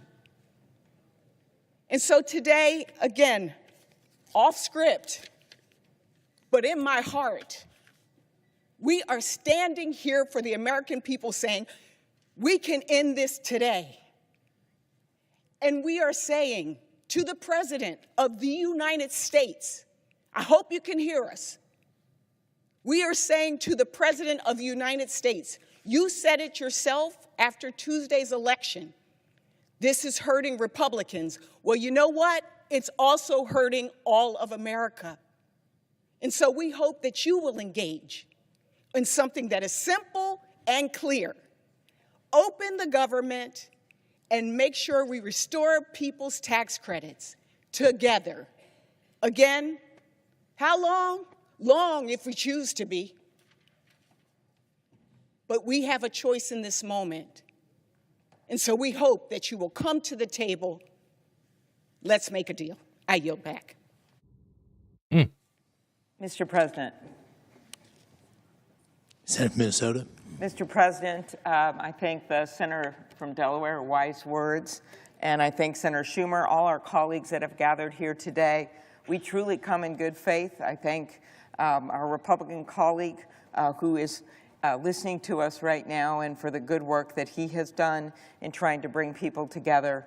And we know there's a number of our colleagues on the other side of the aisle who've been working one person over there diligently with Democrats. There's one Republican over there. This. And we come in good faith because we know this isn't a blue state or a red state problem. It's everyone's problem. When we look at the people who are on these Affordable Care Act plans, they tend not to work at big corporations. If they did, they'd have health care. They do have health care. They tend not to work at government, local, state, federal. They tend to have health care. They work at small businesses.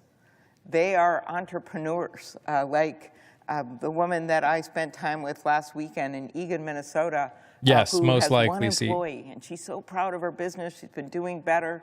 And he had cancer a few years ago, and he got through it. He's married, has kids, and that plan, she pays for 75% of the premiums, her only employee, and he pays for 25% of the premiums. And she just looked at what would happen, I don't know, and she Lisa. thought, I don't know if I can keep him on. They're going to double. Those are the people we're talking about. Farmers and ranchers, 27% of the farmers in our country are on this kind of plan. So these are people that are just on the margin so much because they've decided to go out on their own and be entrepreneurs. Or when I talk to my rural hospitals, they tell me how the people who are on these plans, if they can't afford a doubling or tripling of the premiums, which is what we're seeing right now with the numbers that came out on the marketplace, if it's doubled or tripled, they'll just drop their plans because they've still got to get groceries, they still got to pay the mortgage, so then they're going to drop their plans, and then the rural hospitals, who are already just hanging on, aren't going to be able to make it. So it's this all of a mix of things that I think would defy people's predictions of who's depending on these plans, and I think we're starting to hear from them now. So we have this opportunity. This is really, I'd say, a practical plan.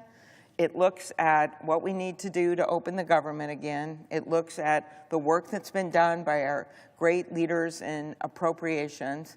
And it says, okay, what can we do about health care right now? We disagreed with the bill that got passed this summer on our side, but what can we do right now? And what we can do right now is stop this doubling and tripling of these health care premiums. And it's not something that's going to help in the end of December or January. I have It's a not now seen thing. any updates They're on making SCOTUS. their decisions now. So that's why we came forward with a lot of people in our caucus, as you can imagine, having differing views and wanting more with in good faith. But we figured this is a good idea so that we can, one, help these people in all our states, and then two, look at reforms. We are open for reforms, and then these reforms would have to be done before these tax credits expire at the end of next year.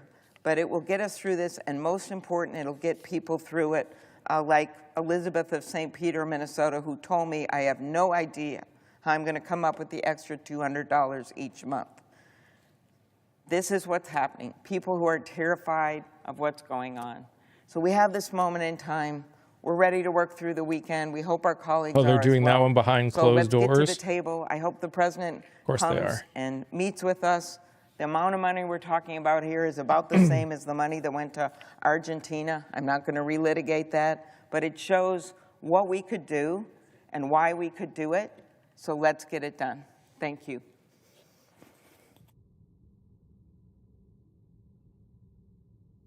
What do I think the outcome's going to be of this vote? Mr. President? Senator from Washington. Thank you, Mr. President. Mr. President, I join all of my tend to not Democratic feel very colleagues confident here today to offer this proposal on the health care issue that has been holding all of us here and all the American public for weeks now. Because after Republicans there's got to be one. Work with us to save there's always got to be one, or they can pass something by unanimous consent. What we hear Republican leaders saying now is they maybe, possibly, will talk about health care. It just has to be later. We are so far past that. Open enrollment is happening right now. Republicans have already pushed millions of Americans off that tax credit cliff. If we truly want to help these people, Republicans need to work with us as fast as possible to pass this clean one-year extension. This is not some pie-in-the-sky request. As my previous speaker alluded to, if Republicans had no problems with Trump shoveling nearly twice as much money at Argentina, Why would they oppose giving this kind of support to our own American families? Is there no time for working families? Are there no funds for health care? Mr. President, I cannot accept that. We cannot accept that. We can act, but we have to do it now. Every day that passes, this damage gets worse, and, by the way, harder to reverse. The best and quickest way to address the mega healthcare hike is this clean, one-year extension of the enhanced premium tax credit written into the CR that we ultimately will vote on to reopen the government. Like my colleagues, I have heard so many heartbreaking stories from people in my state. They're not political. They don't care about Democrats or Republicans. But I will tell you, they are at a breaking point. Some of them have been on the verge of tears as they talk to me, explaining how they simply cannot afford to buy health care for next year. That weighs heavily on me and all of my colleagues. We carry their stories with us.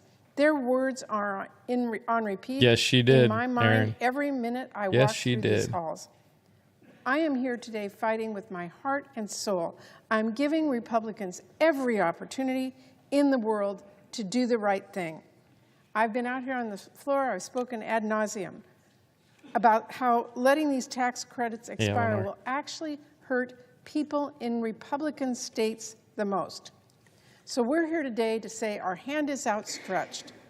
We are ready to go, a one-year clean extension, and we can reopen the government and save so many families misery in this country. Thank you, Mr. President. I yield the floor.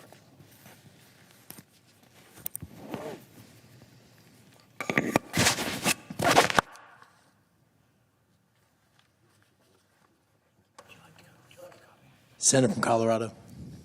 I speak today to echo the sentiments of my fellow members of the caucus. This is a moment where, at least in Colorado, we hear stories Does he every day have of people faced with the a challenge of whether to jacket pay on their top rent of a jacket? or to make sure they maintain their health care. People will have pre-existing medical conditions that are worried that if they go off their health care now, they might be pushed into a circumstance where they can only receive attention in emergency room situations, defeating the purpose of their treatments. By going forward and taking a one-year extension, nothing new, but just a one-year extension, we allow all those people in Colorado, Colorado's across just the different. country, There. to sort through their health care issues, to re-equilibrate, and to make sure that they are not left out in the cold. And I think that's the key here. We're looking at tens of millions of people that will either lose their health care or have dramatically significant increases in the cost of their premiums if we do nothing. So I hope that we can come together and move forward with this clean CR with the extension of the subsidized tax credit. I have until the for 15th ACA. before I have to cancel Thank you. my I yield the insurance. floor. I hope they do something soon. Me too, Lisa. Me too.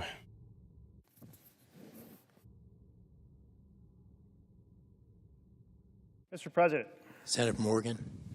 all across our country, in every congressional district, in every corner of every state, families are suffering. They're taking a look at what it's going to cost to buy health care for this coming year. And they're going, wow, I won't be able to afford that. I guess I'll go without. And we know what happens when people go without health care. And this is clearly not something that is a blue issue or a red issue.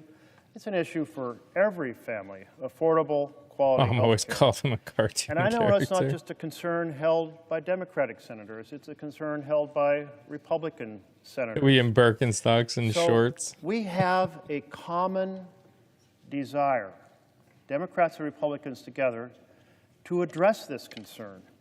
I think about some of the folks who have written in from my home state, and I know my colleagues on both sides of the aisle are getting the same letters and the same phone calls. Eric in Corvallis got a letter that his insurance premium is exploding from $183 to, get this, $1,588. Wow, that's, well, roughly a seven-fold increase. I heard from That's what Leah happens when the in insurance Eugene, company who's assumes multi-payment, that there are going going to be for less people on a plan. $462 to $1,438. Threefold increase. And Stacy in Lincoln City seen an increase from $1,300 to about $3,200, almost a $2,000 increase. So those stories are everywhere in our country. And there is so much work we can do on health care together. The president has said, let's negotiate on those complex issues after the government is opened. And those complex issues, they may be things like the cost-sharing reduction program. They may be things like, how do we lower the cost of drugs so we don't pay more for drugs than the folks in Canada across the border to the north Or pay how for about their drugs, or we the get folks in England single or payer Australia or universal health Japan. insurance? We can work together So we don't have on to work with strategies insurance to companies see where anymore. there's waste in the system. Or are there scams and Amazing. scandals in the system? That would be Let's shine the light amazing. on them and let's fix them after the government reopens. But let's just do this one piece, extend one particular tax provision that's in law now for this coming year. So there's immediate relief to folks who are getting on the internet at this If the very problem is moment the insurance and going, companies, then let's "Oh get my rid goodness, of the I can't insurance afford that." companies. The Erics, the Leahs, the Stacys that exist in every corner of every state. I've been hearing from small businesses, and they've been saying Main Street is Pain Street. Why? Because so many of the small businesses in my state, and I'm sure in every state, go to the ACA exchange. I know, in order to Clara, buy shocking. insurance. And so they're reeling from that impact. They're reeling from other economic You work in insurance and fluctuations completely in the support country. abolishing them. They're saying, can't you figure this Imagine out? how much hospitals would save. Can't you figure this out? Imagine how much So people I've would been hearing save. from Imagine how colleagues much on people both would sides of the save. aisle. We want to fix It would be so much these tax cheaper credits, and these people would enhanced be so tax much credits for healthier. people to buy insurance. Well, let's do it. We can open the government today. We can do it today.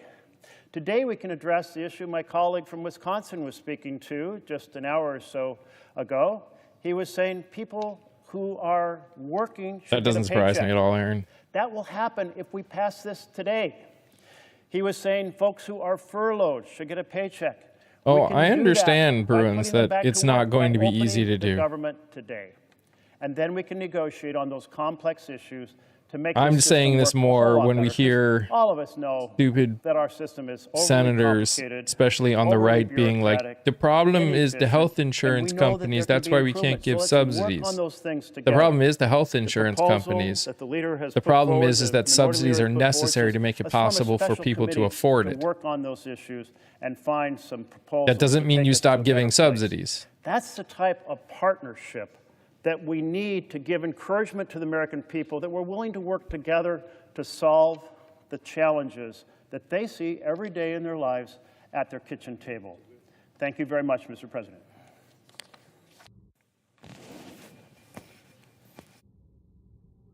Senator from California.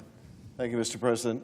Mr. President, colleagues, I rise in support of this proposal to extend the ACA tax credits, extend the existing law for another year. I mean, it's going to be next week reopen no the matter what, government, Kim, and give us time to negotiate because the House wouldn't get back longer-term extension until of the Affordable Care Monday. Act.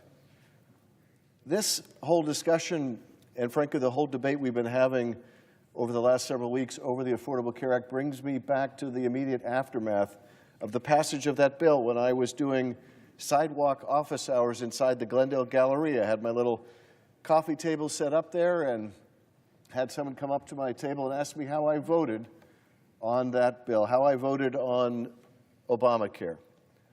And when I told him that I voted for it, he was indignant. And he said, "What could you possibly have liked? What could you possibly have liked about that bill?" And I said, well, actually, there were a lot of things I liked about it. I liked the fact that if you had a pre-existing condition, you could get health care. I remember another of my constituents saying that he was 65. He was a pre-existing condition.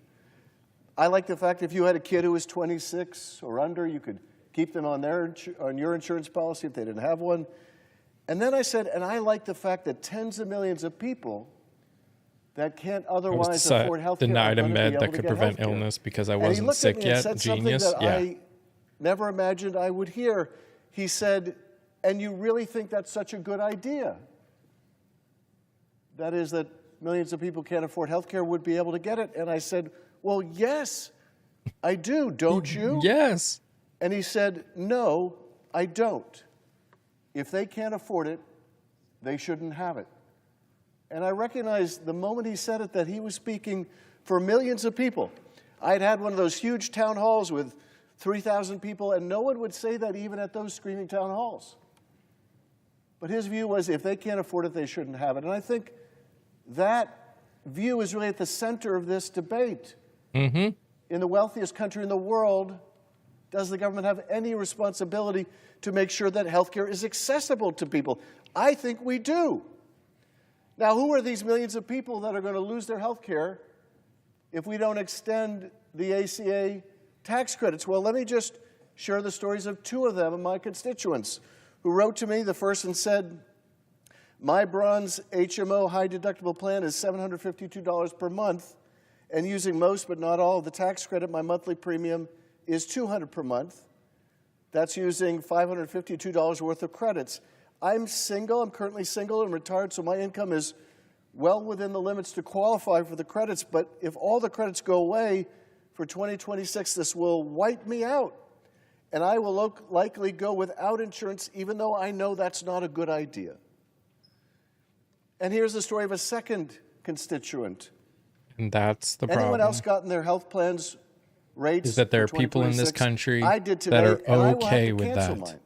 With chronic conditions requiring daily prescriptions, weekly doctor visits, current quarterly labs, and biannual mammograms, my share of cost will go up well over $1,000 per month.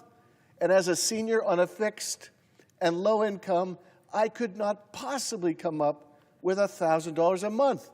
Sadly, there are so many seniors who will be in this position. That's who we're talking about here. These are some of the millions of people that will lose their access to health care if we don't extend the ACA. So I urge support for this. As Leader Schumer said, we can reopen the government today if we can simply extend the tax credits for another year and give us time through a bipartisan commission to work on a more permanent extension. I urge support, and Mr. President, I yield back.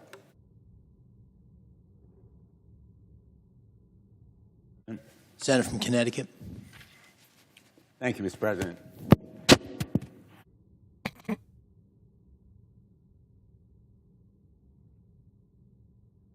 Mr. President, I thank my colleagues for this unified support for a measure that is eminently reasonable. I thank the He missed his pocket. leader of our side, Senator Schumer, for advancing this proposal. It is a compromise. It's simple and plain. And I'll be very blunt, it's not everything I would have wanted. Like the senator from Wisconsin, my friend Senator Baldwin, I would have wanted the health care tax credits to be permanently guaranteed. I would have wanted a guarantee as well that there be no rescissions or impoundments of funds, as this president has done repeatedly. I would have wanted a reversal of the firings, the so-called RIFs, reductions in forces, that have been eminently unfair, and a guarantee of back pay to everybody who has been furloughed. There are other provisions that, for me, were profoundly important. It is a compromise, and compromise is not a four-letter word. It is the way we get things done. And this picture of unity is worth 1,000 of my words, but it is also a clear response to a crisis that we face. And we face it today. It is a crisis in healthcare. It's a crisis in hunger. It's a crisis in air transportation. And for millions of Americans, it's a crisis of affordability. Nobody in America needed Tuesday's election to tell them that the costs of rent and electricity and food and all the other necessities in life are spiraling out of control, and yes, healthcare costs are spiraling out of control, and they are at the kitchen table right now across America looking at the exchanges and concluding they simply can't afford those spiking premiums, multiples of 3 and 4 times, and at least twice what they were paying. And many of them are taking the risk that they will go without insurance. This measure guarantees an outcome. The majority leader, Senator Thune, has said he can't guarantee an outcome. All he can promise is a process. And I am unwilling to accept a promise of some vote They're not at an puppies. indefinite point on an undefined bill sometime in the future. They're Because snacks. the urgency of now for American families means they are making choices about whether they can afford insurance this moment for next year. And in fairness to the majority leader, Yes, he can't Scooby snacks. promise anything for either the Speaker of the House or the President. And they have been absent without leave. They have been AWOL. They have refused to talk. And we are presenting them now with a reasonable compromise. This is how adults work, that people. the majority leader can Welcome accept, to and adulthood. our colleagues on the other side of the aisle should embrace. Welcome And the problem to here is one of trust. adulthood.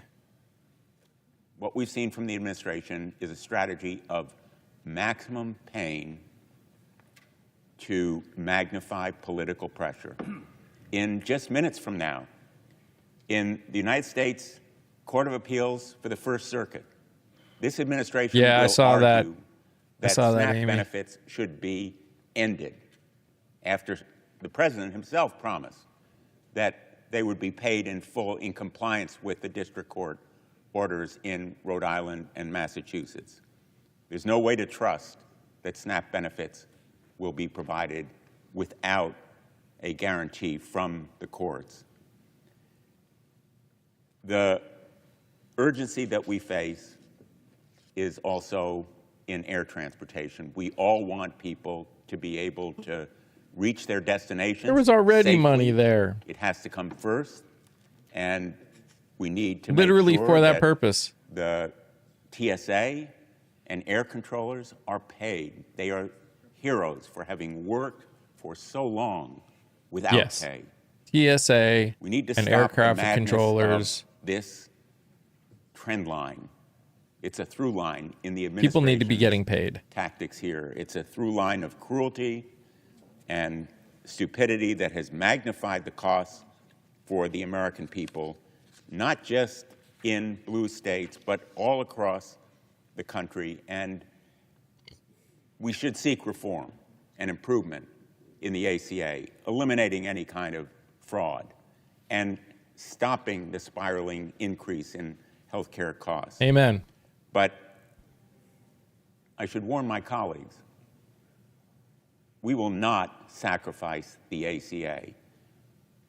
Very revealing yesterday in the hearing of the Permanent Subcommittee on Investigation was the commentary from a number of my Republican colleagues, in effect saying that we should kill the ACA, an effort that has been part of their relentless campaign over the last 15 years to decimate this resounding and important law that now is embraced by the vast majority of the American people. And we put in the record stories of individuals from Michigan and Pennsylvania and Iowa. Aaron Lehman, a fifth-generation farmer who told us, I grow corn, soybeans, oats, and hay with my family. They can the pay, Affordable Care Act they has can been pay one of the cubes, best but not SNAP investments or the FAA. in Yup. rural health care in decades. You're right.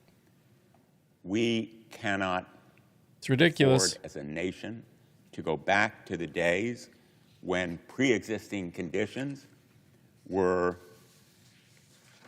a pretext for denying health care if someone had a history of cancer, diabetes, heart disease, HIV, asthma, depression, pregnancy, the list goes on. Insurers could force patients to pay more. Anyone that says that health insurance was good before the ACA at all had no freaking clue what the hell they were talking about. For the ACA, very simply The means biggest fear of all was having healthcare pre-existing to condition and having to Extending change the health healthcare insurance. Tax credits for 1 year is a compromise that makes sense. It will put the government back to work fully and capably and fairly, and I urge my colleagues to join me in supporting this reasonable compromise. I haven't seen anything, I yield the Frodo. floor.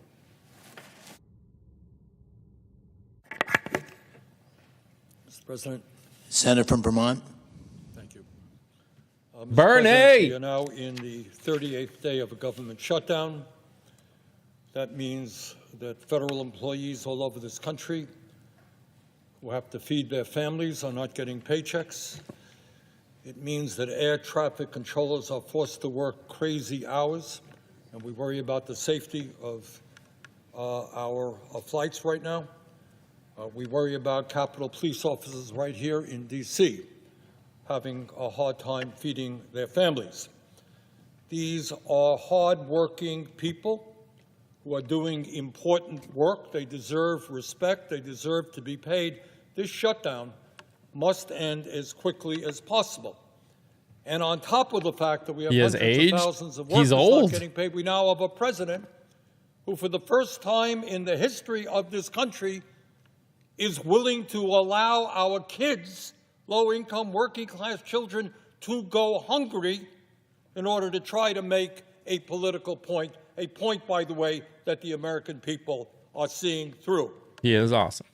Mr. President, the cause of this shutdown is not complicated. For the first time in ever, the majority party in the Senate, which needs 60 votes to pass a budget, is refusing to negotiate. It is their way or the highway, take it or leave it. We got the majority, we're not talking to you, despite the fact that they only have 53 votes. And to make this situation even more absurd, and to show the American people the contempt in which the Republicans hold for negotiations and democracy, you got a Speaker of the House who has now given his members a 6-week paid vacation. Country is in the midst of a major crisis. Republican members of the House are nowhere to be seen. Never said he wasn't awesome. He still is old. And if that doesn't tell you everything you need to know about whether It was not a question of whether or not he was an amazing person. I don't know what will. Mr. Speaker, everybody in this country knows that our current health care system is broken. They know that we pay by far, not even close, the highest prices in the world for health care, while some 85 million Americans are uninsured or underinsured. Am I not allowed to make true comments? That we are the only major country on earth not to guarantee health care to all people as a human right, something which must change. And what they also know Never said he should get out. Never said he shouldn't talk. Just pointing out the reality of things. Why is it that big of a deal? Broken, dysfunctional healthcare system even worse, taking it to the verge of collapse. That legislation is doubling premiums for over 20 million Americans. He didn't make 15 million on his salary. He made 15 million in other ways. And in my state, we are hearing from Vermonters who are being asked He should to retire. pay Half a of them should. tripling of their rates. I think there should be retirement and even a ages. quadrupling of the rates. Who, in God's name, at a time when health care costs are already so high, can afford a doubling, a tripling, a quadrupling of their rates? That is insane. Nobody in my state, or I expect in this country, can afford to pay that. He wrote 2 best-selling Further, books. Yep. That big, beautiful bill would throw 15 million people off the health care they now have. as a result of massive cuts to Medicaid and the Affordable Care Act. According to studies, that would result in some 50,000 Americans dying unnecessarily every year. Low-income, working-class people who have chronic illnesses who will no longer be able to get health care. He's a lifeline. That is what we are Again, being the question is not whether he's not good. To allow 50,000 of our fellow Americans pointing out the fact to that he's die old. He is old. each year. I know lots of all amazing of old this people. Is being done in order to give $1 trillion in tax breaks to the 1%. No, Mr. President, I do not believe that Elon Musk and Mr. Zuckerberg and Mr. Bezos and the other multi-billionaires deserve $1 trillion in tax breaks in order to throw 15 million Americans off the health care they have and double premiums for over 20 million Americans. I don't believe that. The overwhelming majority of Republicans, Democrats, Independents don't believe that either. Mr. President, the American people understand that the Republican Party controls the White House, they control the Senate, they control the House of Representatives. And understandably, for that reason, poll after poll shows that Americans hold the Republicans accountable for this shutdown. But it's not just polls. On Tuesday, there was an election in which Trumpism I'd love to talk with him. Overwhelmingly He's an amazing rejected person. From Maine to California and a lot of states and cities in between. And one of the key reasons is that Americans want Democrats to make certain that they do not experience huge increases in their health care premiums or get thrown off the health care they have. That is what they are saying. We cannot afford a doubling or tripling in our health care costs. Stand with us. That's what that election was significantly about. It's going to be huge. President Trump claims to be a deal maker. In fact, he wrote a book called The Art of the Deal. Well, Mr. President, the ball is in your court right now. Help negotiate a deal. Show us what a great deal maker you are. Help us negotiate a deal which protects the health care of tens of millions of Americans, and let us end this shutdown today. We can end it in the next few hours. So, Mr. President, that is what this struggle is about. That's what this shutdown is all about. It's whether Republicans succeed in making a broken and dysfunctional health care system even worse by making health care unaffordable for working class and getting middle what class they Americans. need for now. It's about whether millions of our fellow Americans no longer have health insurance. J66. And that many of them at least they're trying to. Unnecessarily. Hey, Papa Bear. So, Mr. President, we are hearing right now, every one of our offices are hearing tragic stories of families having to decide whether they can pay there are for people their that are worried, parents' especially ones that are running for example, for Senate. or whether they it's will not surprising. see a parent die without that life-saving care. There are millions of Americans now dealing with chronic disease. They're dealing with cancer, they're dealing with diabetes, they're dealing with Alzheimer's, they're dealing with health, with heart disease. And they are wondering if they get thrown off of health care, premiums go so high. No, how are they going to stay alive? I'm pretty sure How are they he's gonna take care of golfing their in Florida. Parents, their kids. Oh, no, he's hanging out with Orban. That is what the shutdown is about. Excuse me. And whether it is in Maine, New Hampshire, Nevada, or Castro. Vermont, the American people want us to stand with them. And that is what this whole debate is about. We cannot fail the person who leads They are looking to us in the Senate, to the make person sure who that they leads the continue to Senate, have like healthcare. organizes Let us things and not tells people who can speak and stuff, is called the President of the Senate.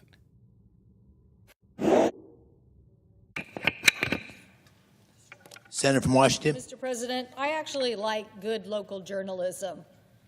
I'm going to fight as hard as I can in the United States Congress to keep local journalism and fight AI that basically might obliterate it for all intents and purposes. So I'm just going to read my statement here. In an article printed in the Vancouver Columbian on August 11th, 2025, the headline is, "Child care owner urges Congress to take action to save the Affordable Care Act tax credit expansions. The owner of East Vancouver Child Care Center joined Senator Cantwell D. Washington Monday to draw attention to Washington's rising health care costs. The two spoke at a news conference at Tree Hill Learning Center. I think she's reading something from her phone, yeah. 196th Avenue, along with representatives from the local insurance agency and the workforce Southwest Washington. Like reading a story. Washington's insurance commissioner said that in May, the 14 health insurers in the state were seeking a rate increase for next year, and the proposed increases for plans sold on the individual health insurance market averaged 21% and ranged from anywhere from 9.6% to 37.3%. The office expects premium increases to affect 300 people statewide. Dana Christensen, the owner of Tree Hill Learning Center, said this isn't the first time she has faced rising healthcare costs for her 2 Vancouver child care facilities. Each year, I face a difficult decision of how much this rate increase, currently 24%, do I take on and absorb, Christensen said. How much do I pass on to the employee? How much do I pass on to the families in the form of higher child care tuition increases? Each rate increase request is evaluated independently by actuarial staff, said Aaron Van Tool, spokesman for the Insurance Commissioner's Office. That's mandated by state law. But the rate changes are usually finalized in September, Van Tool said. Claims and administrative costs, medical, prescription drugs, company expenses, profits will be reviewed by the Commissioner's Office as all part of determining if they are reasonable. Cantwell called the proposed increases a threat to child care affordability. The Insurance Commissioner's Office said Congress anticipated failure to renew the enhanced premium tax credits is contributing to the proposed increases. Congress created the premium tax credits in 2014 as part of the Affordable Care Act to lower health care plan premiums for eligible households. The fact American is Rescue Plan in 2021 expanded who was Democrats eligible are putting for the credit, forth and options. the Inflation Reduction Act extended it to this year. Republicans it is aren't. set to expire at the end of this year. We all know the increased rates are something we can deal with in Congress, Cantwell said. That is why today I'm urging Congress to take action on the Affordable Care Act tax credits and their expansions and to make sure we do so before the end of the year. The Senator's office said rate Chrissy, increases are being requested that was messed nationwide, up. and 3 states have already approved them.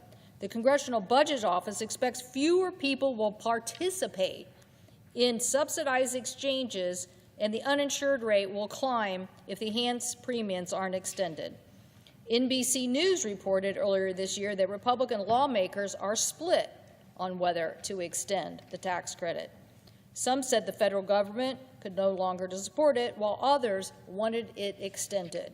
Just a little side note before I keep reading. At that point in time, 5 of my colleagues on the other side of the aisle said they wanted the tax credits extended. That was early in August.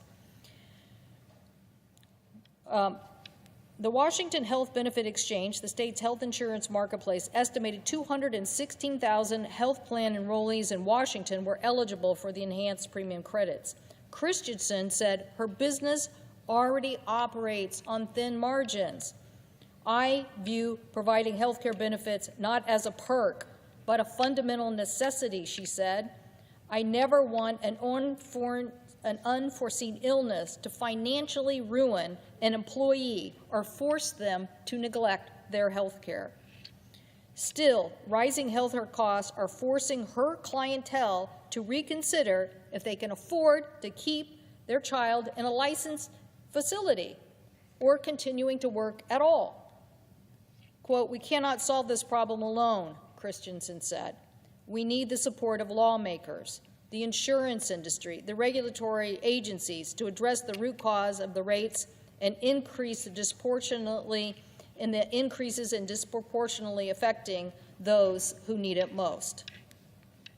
Oh, this will As the absolutely clock domino continues affect to people tick with here, employer-based that's insurance. actually the end of the story. I wanted to read that story because That's that was one of the August. reasons a lot of the subsidies And are going up. it showed Even at that the, point in or say time, not the we subsidy. had That's one of the people reasons on this side that of the aisle who wanted to new premiums are negotiate. going They up were even in the higher news. in I the summated it by saying there were ACA 5 too. people, but I'm sure Because there's part more of by now. what can So keep that is why we're prices asking this down simple is the number of proposal. people Let's in open the the ACA. government, extend these tax credits for a So year, when they because put we out know new there's prices, it's bipartisan based on support how in many both the people House they and think Senate are going do to that, leave the and continue to ACA reform this so we can keep because this childcare of the loss of facility in subsidies. Vancouver, Washington, in business. So it actually Let's not is make piles this- on we've itself shared a lot of because stories that's about how individual insurance people, companies work. But we haven't shared enough stories about the small business impact and the economic impact to employers when you take affordable health insurance away from them and they don't have options.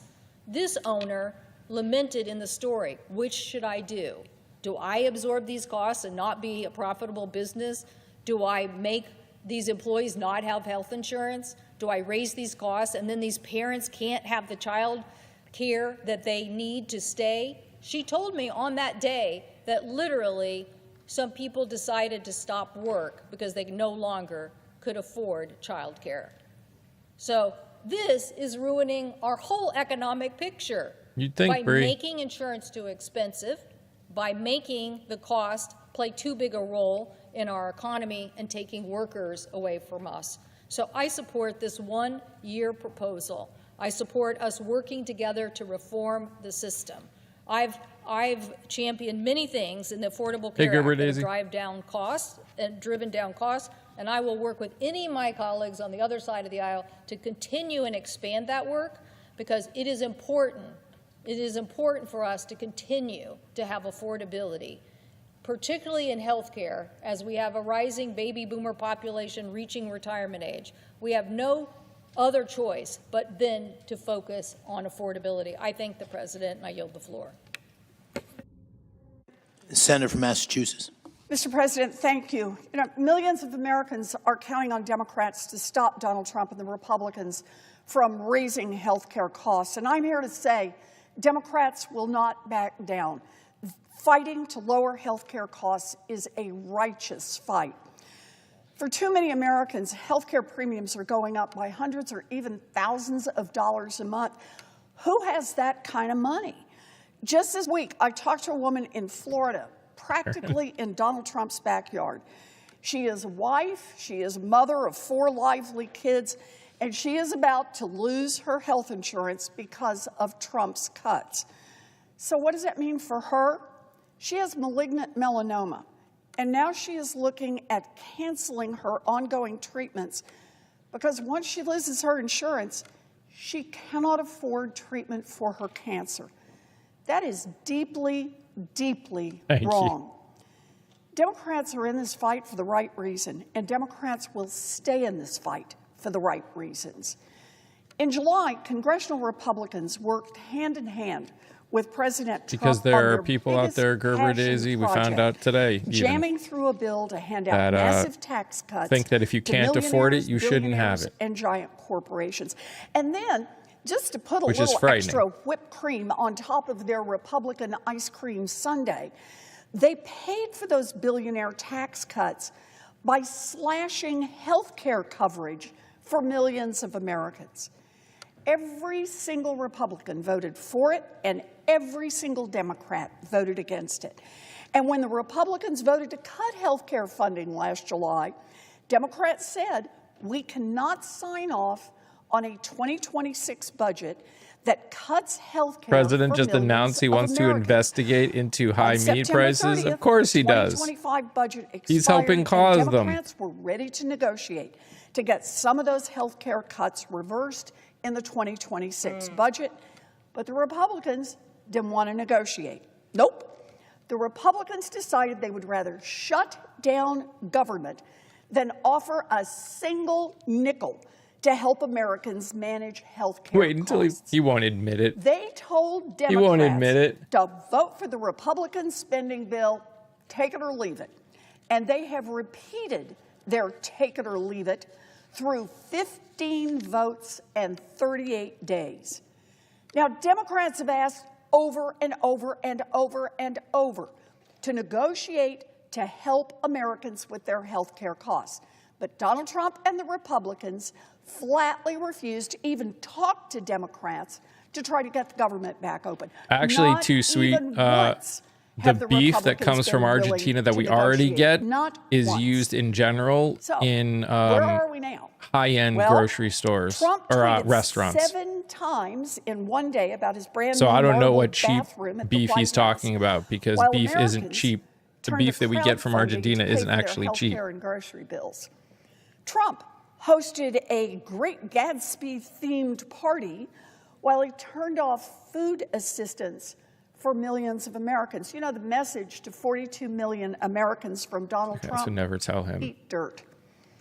And Trump The is man weighing doesn't know the what cheap important is. Also idea true. Of etching corporations' names into his grand new golden trusted Oh, yeah, beef is ballroom, going way while up. millions of Americans who lose their health insurance The will Thanksgiving get food sick costs, but and didn't be account for forced the to great decide value item costs. whether Yeah. to give up care Didn't count altogether for the or reduction go in quality. bankrupt trying to pay for it.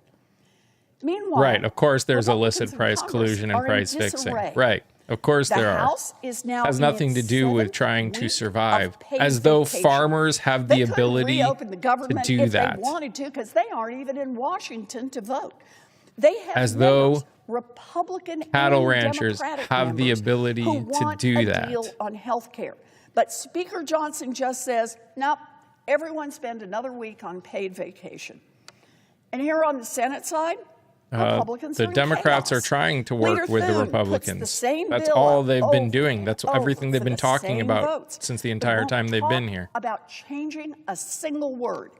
And now he can't even In this organize a specific vote case, among everything that Republicans to the reorganize Democrats are government. blaming the Republicans Instead, for is Republicans absolutely are fighting true. with Republicans That doesn't over mean what they're to always do, right. and That doesn't still, mean that you aren't no right one in some says, cases. But in this case, "Let's Jonathan, help families the problem on is the healthcare Republican and Party. get the government open."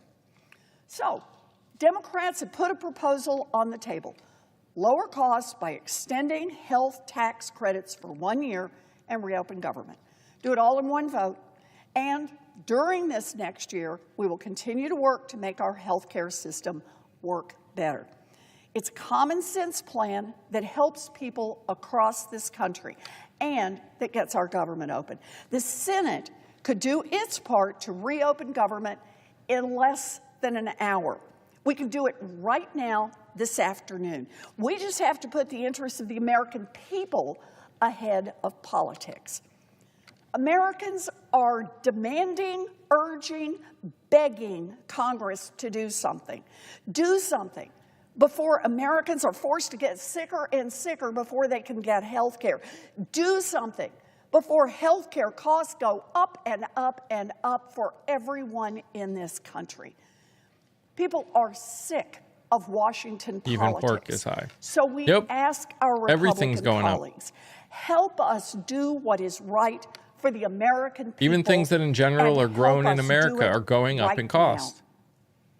now. Mr. President, I yield the floor.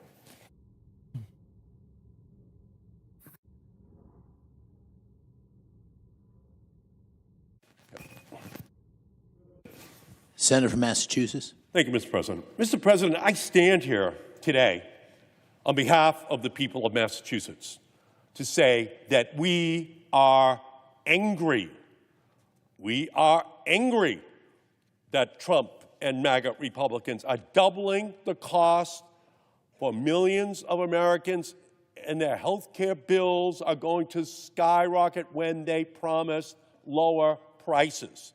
We are angry that Trump and MAGA Republicans are stripping Medicaid from the most vulnerable people in our communities. We are angry that Trump and the MAGA Republicans are making families with hungry children go to food You just bought a pantries for their next $10 meal, forcing pen? families to choose between groceries and rent.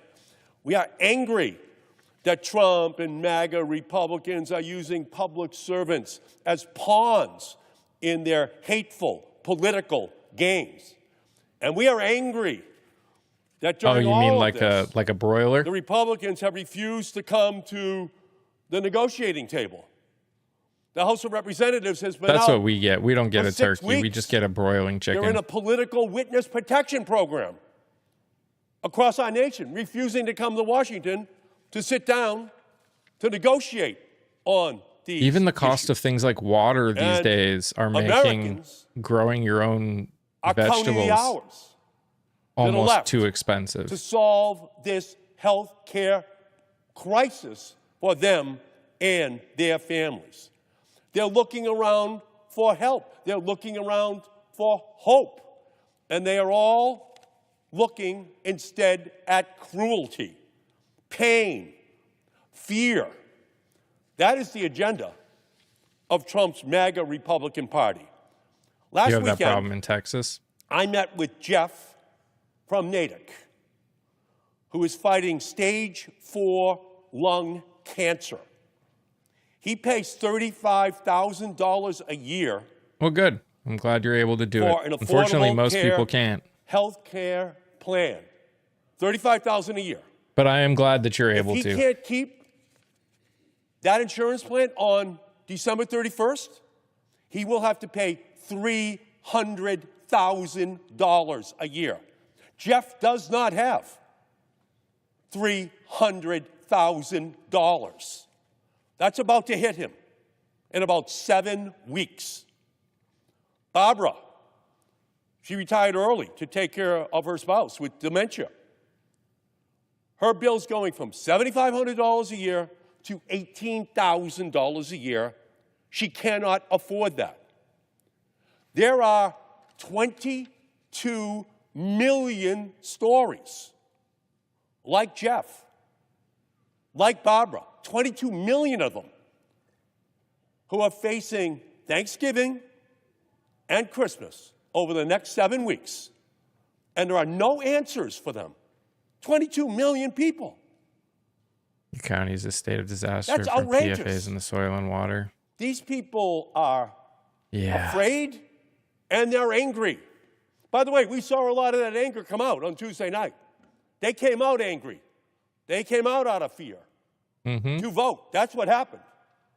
And it's only going to build and build and build as each day goes by, and we cannot get an answer from the Republicans on how are we going to handle those people? How are we going to give them what they need for those families? Yeah, those And 17 it is constitutional very amendments in difficult Texas. to fathom this abject cruelty. Did you see how few people this came out president. and voted? Who is happy to force grandma to choose between paying for her prescription and paying for her heating bill, forcing a caretaker to choose between being there for their parent with Alzheimer's or picking up an extra shift. Yeah, Forcing that's a single not a mom good to statement. We don't need choose to get back to between paying something. for a checkup We or need paying to for stop. after-school We need snacks. to move forward and get since better they at stuff. have taken over in January, the Republicans have promised that they were going to solve the health care crisis in our country. I voted early in Texas And and it all was it's a ghost done town. is grow and grow and grow. In Texas, they pass a bill grow to year take round, away especially all if of the they're healthcare cold coverage weather for all of vegetables. these 22 million people, and then transferred the money to billionaires in tax breaks. They swiped the health care of 22 million vulnerable people. There are some for areas where you billionaires. can grow a good chunk almost all year. Ralph Waldo Emerson, the great Massachusetts poet, said, "Health is the first wealth." And MAGA Republicans and I Trump was have at the polls, looted so that disappointed wealth, by that state. I'm health. in Houston, very blue, very few For those people people. voted. Yeah. These people are angry and they're afraid. Yep. They're afraid. They don't have the backup funding that millionaires and billionaires have. Now, my father drove a truck for the Hood Milk Company. Hood. He drove a truck for the For Hood those New Milk Englanders, I'm his golden son. eggnog is coming out, and I'm And I so believe jealous that for God all of you that get created to have a it. world where every single person is able to receive the health care which they are entitled to. 3 meals a day, put children through school, keep them safe from illness, give Americans dignity in tough times. It's not the same. Those are the families we're talking Golden about. eggnog.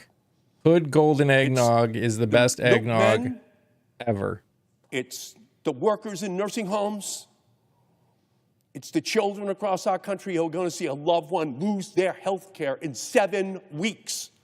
And the Republicans refuse to I won't even drink other eggnog. Every Just American Hood has Golden. a right to live in dignity in tough times. That's where we are right now. They're facing increases in electricity costs, in healthcare costs, in food costs. What's golden eggnog? Clothing It's a costs, version in everything. of eggnog made by And we can Hood. solve at least the healthcare part of this issue right here. The richest nation in the world can ensure peace and health and opportunity for every man and woman and child in our country. I'm sure We're the it's bad wealthiest for me, nation but in the it's history of delicious the and I world. love it. But And it's the only Republicans are available about in to like let the New 22 England million area. of them lose I'm not their sure how health far insurance, down it reaches, or but see I it can't get it increase around where I am by now. double or triple, or in the case of Eric from Natick, 10 times from $30,000 a year to $300,000 a year, and he is in stage 4 lung cancer. I only drink it at the holidays, And so we're I'll not take even the bad. discussing this. Mhm. The House of Representatives. What makes it golden? Is it a vacation for I 6 don't weeks? know. Probably something that's bad for you. Well, those 6 I really- weeks, I don't if you know. project them forward It's from just now, so we're good talking about Christmas. and worth it one That's what time we're a talking year. about. What are we in the world is in the mind of Donald Trump that he would allow these families for the next 6 weeks to worry about where Higher the butter fat. There coverage you go. for their family is going to come from? The very least we can do is extend the Affordable Care Tax credits for 1 more year and provide some desperately needed relief for those who are struggling to get by, who need our help right now, who need It's the just peace so of good. mind right now. It's so Those good. 220 Republicans on that political witness protection program that they're on across the country, they're going to have health insurance for their families. They don't have to worry this Thanksgiving or Christmas about the conversation that's going to take place. And all we're asking for is a vote to provide that health care for the next year for those families and reopen the government so the federal workers can get paid and go back on the job. Pretty simple. And we're looking for any Republican anywhere to come and discuss it with us, negotiate it with us. And they just keep saying no. So this anger that people are feeling, these people are pissed off at the federal government.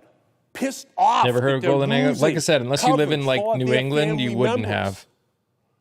And they want How could the they vote? Republicans The Senate's not to at come home. to the table to solve this The problem. Senate can vote today. What we saw on Tuesday night The House was the wouldn't beginning be able to vote until of this anger being Monday. translated into action. They asked the ancient Greek philosopher once, when would we know true justice? Google And says he it just answered, uses more we will egg know yolks. true justice when those who have There you not been harmed are as angry as those who have been harmed. And across our country right now, those who have not been harmed Why is the president, et are cetera, paid angry if the on behalf government of is those shut who are down? about to be harmed. That's a good 22 question. million people losing their health insurance, seeing skyrocketing health insurance rates. Families, 42 million of them without food stamps, without SNAP programs for nutrition for their families. People are angry, and they deserve an answer. And all we're asking for is 1 year so that we can negotiate this issue. 1 year so we can give peace of mind to 22 million families that they know they will have health insurance after this Thanksgiving and Christmas. Amen. I thank you, Mr. President. I yield back.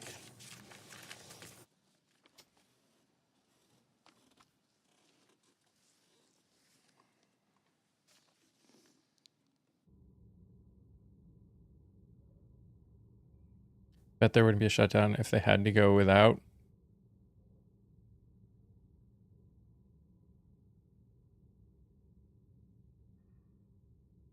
Well, the transcriptors look like they're kind of taking a break. I wonder if they're done for a bit. It's me. I'm pissed off. It's me. Hi. Senator from Oregon. I'm pissed off. It's me. I support this proposal and would like Americans to know why. Since before Donald Trump was sworn in for a second term, Senate Democrats have known that this is a health care problem for millions of American families that cries out for fixing. So now all the liars have had their speak. Let's hear about the individuals that actually tell the truth.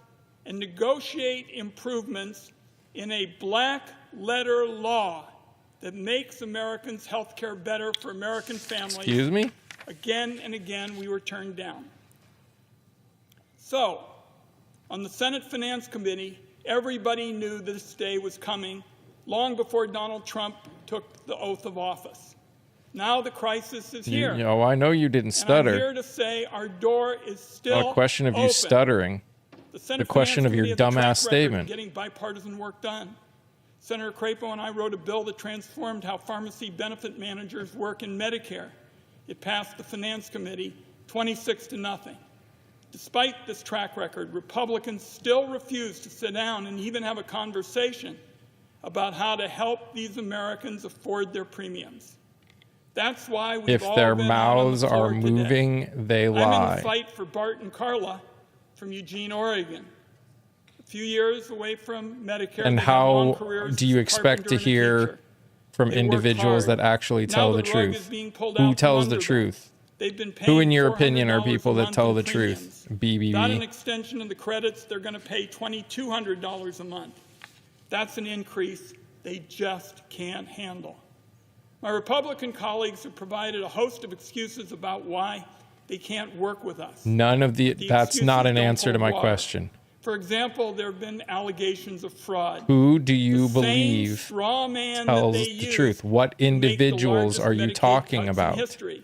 Republicans pretend they're fighting fraud, but really they're just pushing up costs. No, and it's kicking not an working answer to people my off their health question. insurance. And so, to again try I'm to bring asking everybody who? together, we introduced legislation I that would want prevent bad actor names. brokers from enrolling or switching people into plans Who without their knowledge. do you That believe way we could slap tells the fraudsters truth? with criminal penalties when they harm consumers. On the Republican side, after all the talk, no co-sponsors. Finally, there's been an excuse that says this policy was created during COVID, and now that the pandemic has passed, the tax credits ought to lapse too. Doesn't make any sense to me. I don't see Republicans coming down to the floor, for example, to say that telehealth benefits for seniors on Medicare should expire because they were created during the pandemic. This is something I feel strongly about, as my friend from Minnesota knows. I wrote that with the late Orrin Hatch on a bipartisan The captain who lives beyond the ice Trump wall. administration used them to great success. Just because a good health care policy was created in a crisis moment doesn't mean it ought to be ripped away from Americans once the crisis is passed, especially when ending that policy That is would not create the a new question crisis I for over asked, 20 million people BBB. who no longer Who will be able to afford good Do quality health care. you Those are just a believe couple of the Republican tells excuses. the Bottom line truth? is, over here, we wanna Last protect time I'm going to families' healthcare ask. and keep premiums from rocketing into the stratosphere. And unfortunately, the Republicans haven't shared that view. My hope is, and we've had an important conversation, appreciate And I don't the know why you're leadership, here. Senator Klobuchar, we've had an important conversation about trying to get our colleagues on the other side of the aisle to do the right thing. Join us. Join us, as we've done so often in the Senate Finance Committee, and lower Americans' health care costs. I yield the floor. What's the point of living if you think no one tells the truth? Ever. Mr. President. How could you even make the statement that let's get I people who believe in tell the healthcare. truth if you think no one tells the truth? Your health, my mother told me a long time ago, is everything. So take care of your health. It is vital. It is essential. Of course, I Chrissy. believe that health care is a human right.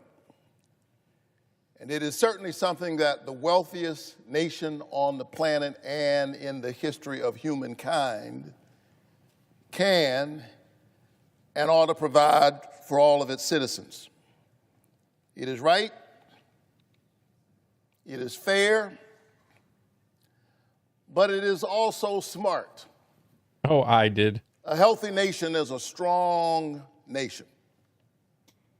Healthy children are ready to learn.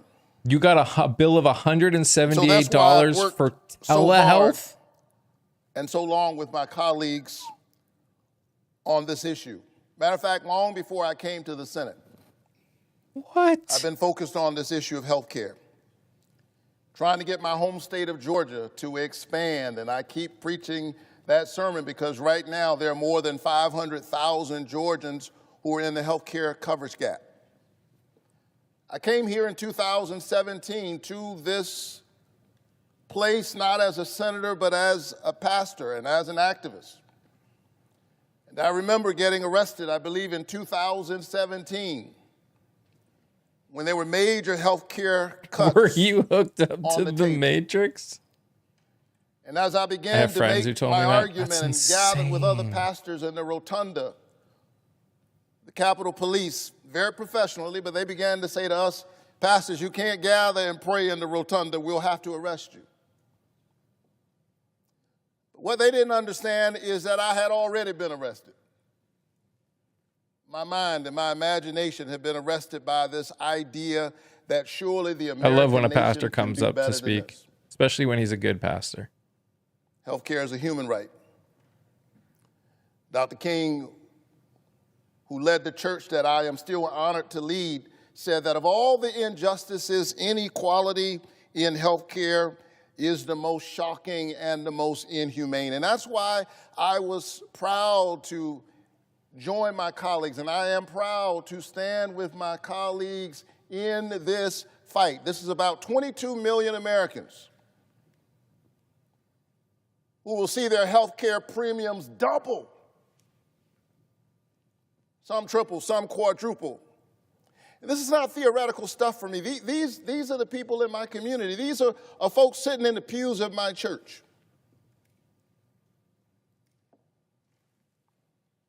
And many of them will lose their health care if something doesn't happen. A few weeks ago, I was at the Evans County Memorial Hospital in Evans County. And I got to tell you, that's a red district.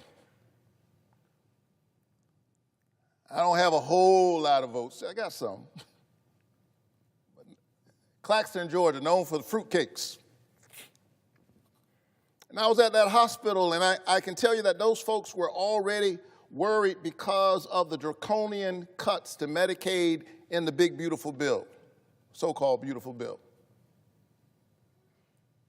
15 million Americans already standing to lose their health care, and then the premiums raised for 22 million Americans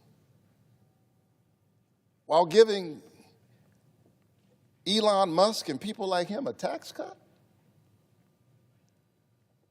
That's beyond the pale of partisanship. For me, that's not about Democrats and Republicans. You ask ordinary people on the street if they think that's fair. I can tell you that those folks in Evans County, many of whom did not vote for me, but I am fighting for them because I am their senator too. They're worried about it. Ascertained by law. Yes, the president, senators, the president and Congress this very day. It's day 38. are basically, the law allows them to get paid. They sign their own law to get them, and we're to allow holding them to vigil get paid. because of the pain of the people. I don't think there's constitutional protections, but it is law. And there's a lot of pain to go around. Here, if you need me, I'm just peeling 22 veggies. million? No worries, Willow. We're just chilling and listening. Premiums may go up, have gone up. They're seeing it on the portals There's right now. one there, Jenny. I don't know if there's any more, but Federal workers there's who've got to been be at least furloughed. one, or they could pass something by unanimous consent. The kids who So they don't like want me that. are in Head Start. We've got Head Start centers that are about to shutter because of the government shutdown. And let's be honest, the folks on SNAP were dragged into this fight. They were not a part of this. They were dragged into this fight. There are already legal provisions to make sure that they are cared for, and this administration right now is defying a court order to feed America's hungry people.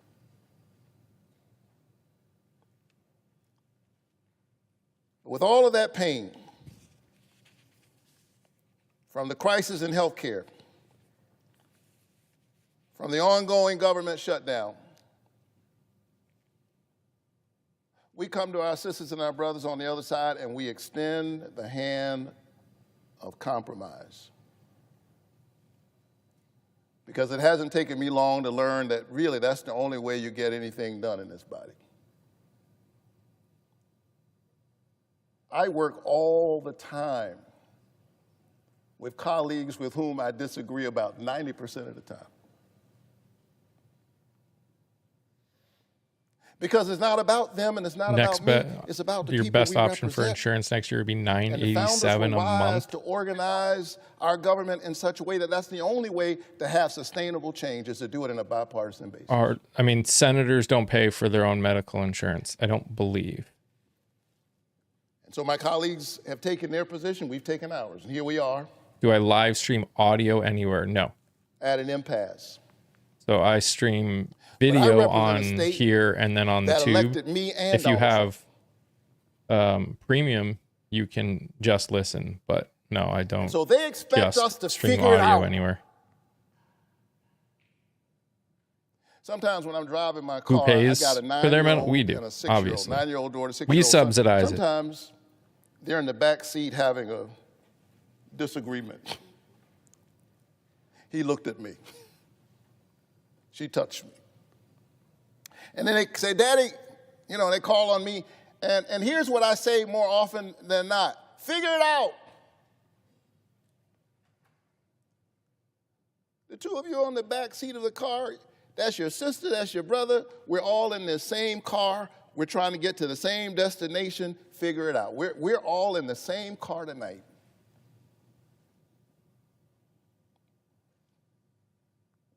Democrats and Republicans. There's a way in which the poor and the wealthy don't. There's a way in which they're all in the same car.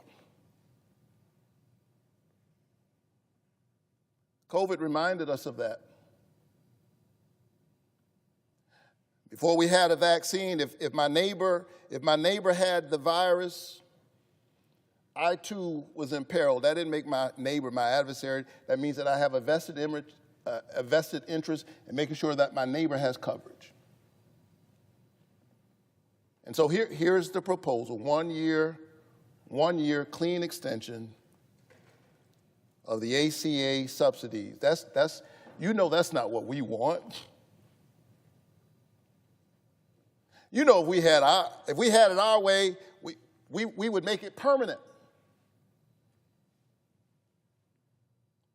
That's not what we fought for 38 days for, a 1 year extension, but we're offering that after standing for 38 days. 1 year extension, and then let's sit down, and in the words of Scripture, let us reason together. Let us have a conversation. Let's reopen the government. Let's extend health care to folks who in real time are opening up the portal and they have sticker shock. And then let's sit down and figure it out, because if we're honest, the status quo is not working very well for anybody. I don't even know if they vote on it. So the only person that can bring it forth for a vote has not been talking to ordinary is people. There are a lot of things that need to be fixed. the majority We can do that, leader but we got to reopen the in government. the Senate. So Thune's the only one that Give can people bring a little something bit of forth hope. for a vote. Give those 22 million Americans hope. Give the 44 million Americans who need SNAP some hope. I agree, Smappy. Insurance is Give our the federal worst workers scam ever. Yep. some hope.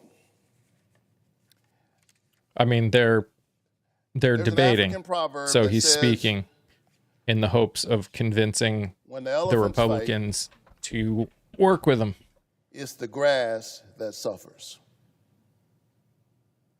It's the grassroots in Georgia and all across the nation right now who are suffering. And they know they're because on too often camera. the politicians If we're being make honest, the politics they about know they're the on camera. politicians rather than about the people. Let's center the people. And if we center the people, we will compromise. And we'll figure it out. In closing, Mr. President, nobody believes a Baptist preacher when he says in closing. I've worked with members of your party on a whole range of things. And at the risk of embarrassing him, Ted Cruz and I even work together every now and then. And I mentioned him Who is because he? early in my tenure here, He's Georgia senator.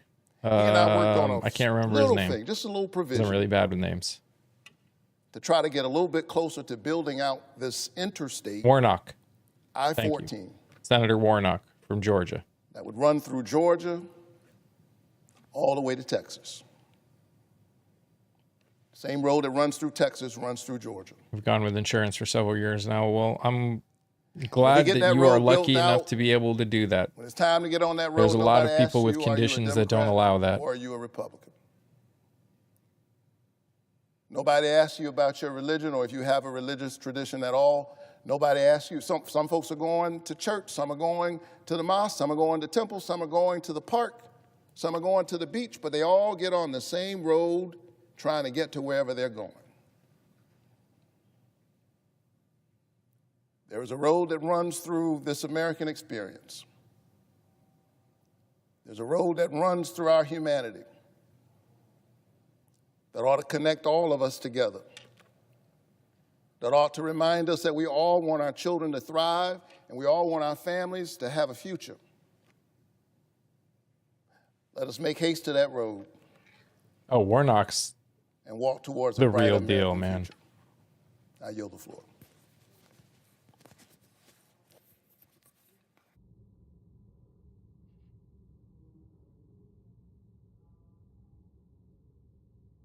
Three with asthma, see specialist, twins with autism, so many doctors. Yep. Mr. President, Senator from Minnesota. I note the absence of a quorum.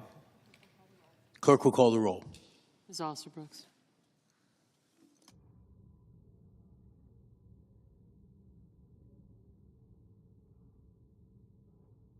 Yeah, look at that. The Republican side empty, which is why you got Democrats all leaving now.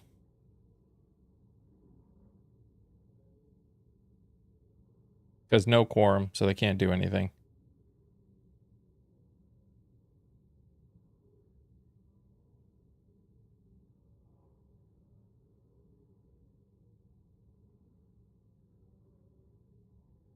That's the world we live in. So what happens now? Nothing. I don't know when Thune is expecting to bring forth the bill. I'm gonna be let me see, what time is the last time the Republicans showed up? When was the last time? I don't know.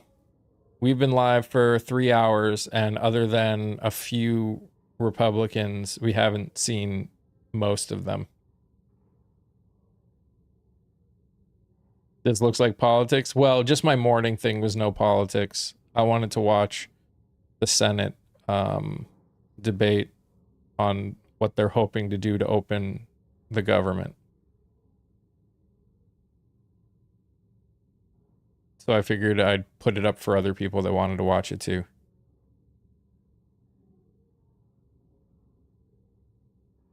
Unfortunately, I'm a political content creator, and the ability for me to go completely no politics is just not realistic. Hard enough for me to go 2.5 hours with no politics.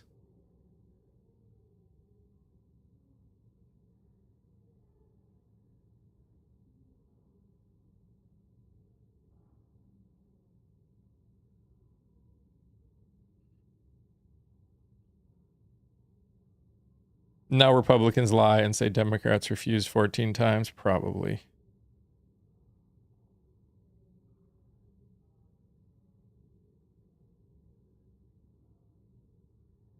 Oh, no. No, it's not. Hey, Lewis. How are you doing, buddy? No, numbers have been... Yeah. Yep. Yeah, it's pretty bad. That's why I'm trying to grow on the tube. And doom scrolling for updates. Oh, you're welcome. Appreciate you being here.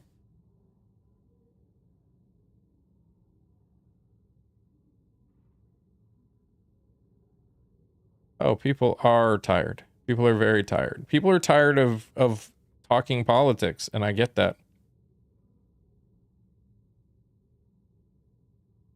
I wish I didn't have to talk politics. I wish I could do what I used to do. I used to be a singing streamer. Used to be a singing content creator. But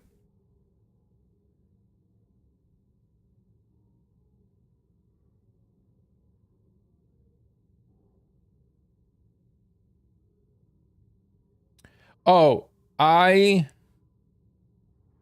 don't like that there's a lot of batshit crazy things going on in this country, Alyssa.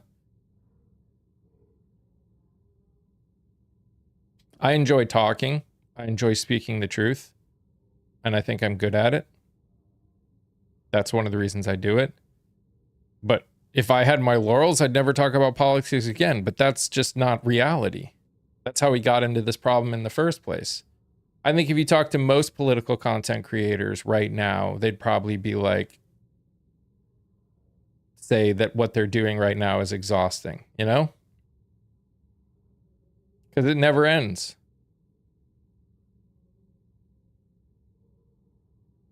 We're not talking about the Congress making new, like trying to put forth a new health insurance plan to help the people. What we're talking about is Congress not opening the government because they don't want to prevent 20 million people from losing health care.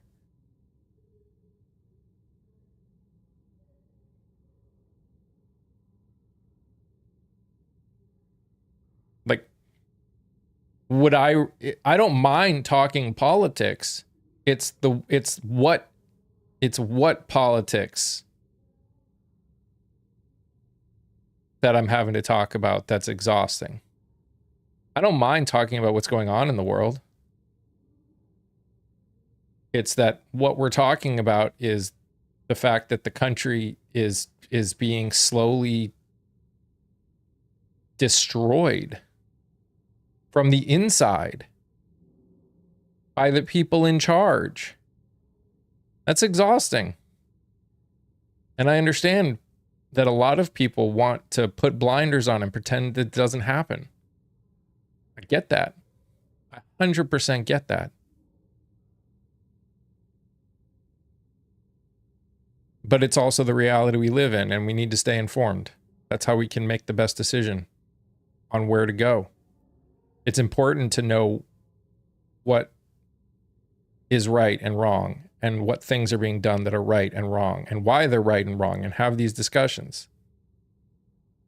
Doesn't make it easy, and unfortunately, it doesn't make it easy to grow, which is why I'm trying to do other things over on the tube and put other kind of content out that's not just politics. I miss boring. I miss boring too. I miss boring too. All right, guys, I've got to get off because I've got to make dinner. But thank you all for hanging out with me. If you like what I do here, just so you know, I go live every weekday morning. So Monday through Friday, 9:30 a.m. to noon. We talk about what's going on in the world. And yeah, please go over and check out the tube and watch the podcast episodes and the content I put out over there. I put a lot of work into it, and I'm really trying to grow over there. So if you know people that might like it, please share it with people. I would really appreciate it. All right, guys, you are amazing. Just the way you are, and I love you all very much. Stay safe, stay healthy. Remember to sing, laugh, dance, smile. Do something that makes you happy. Bye, guys.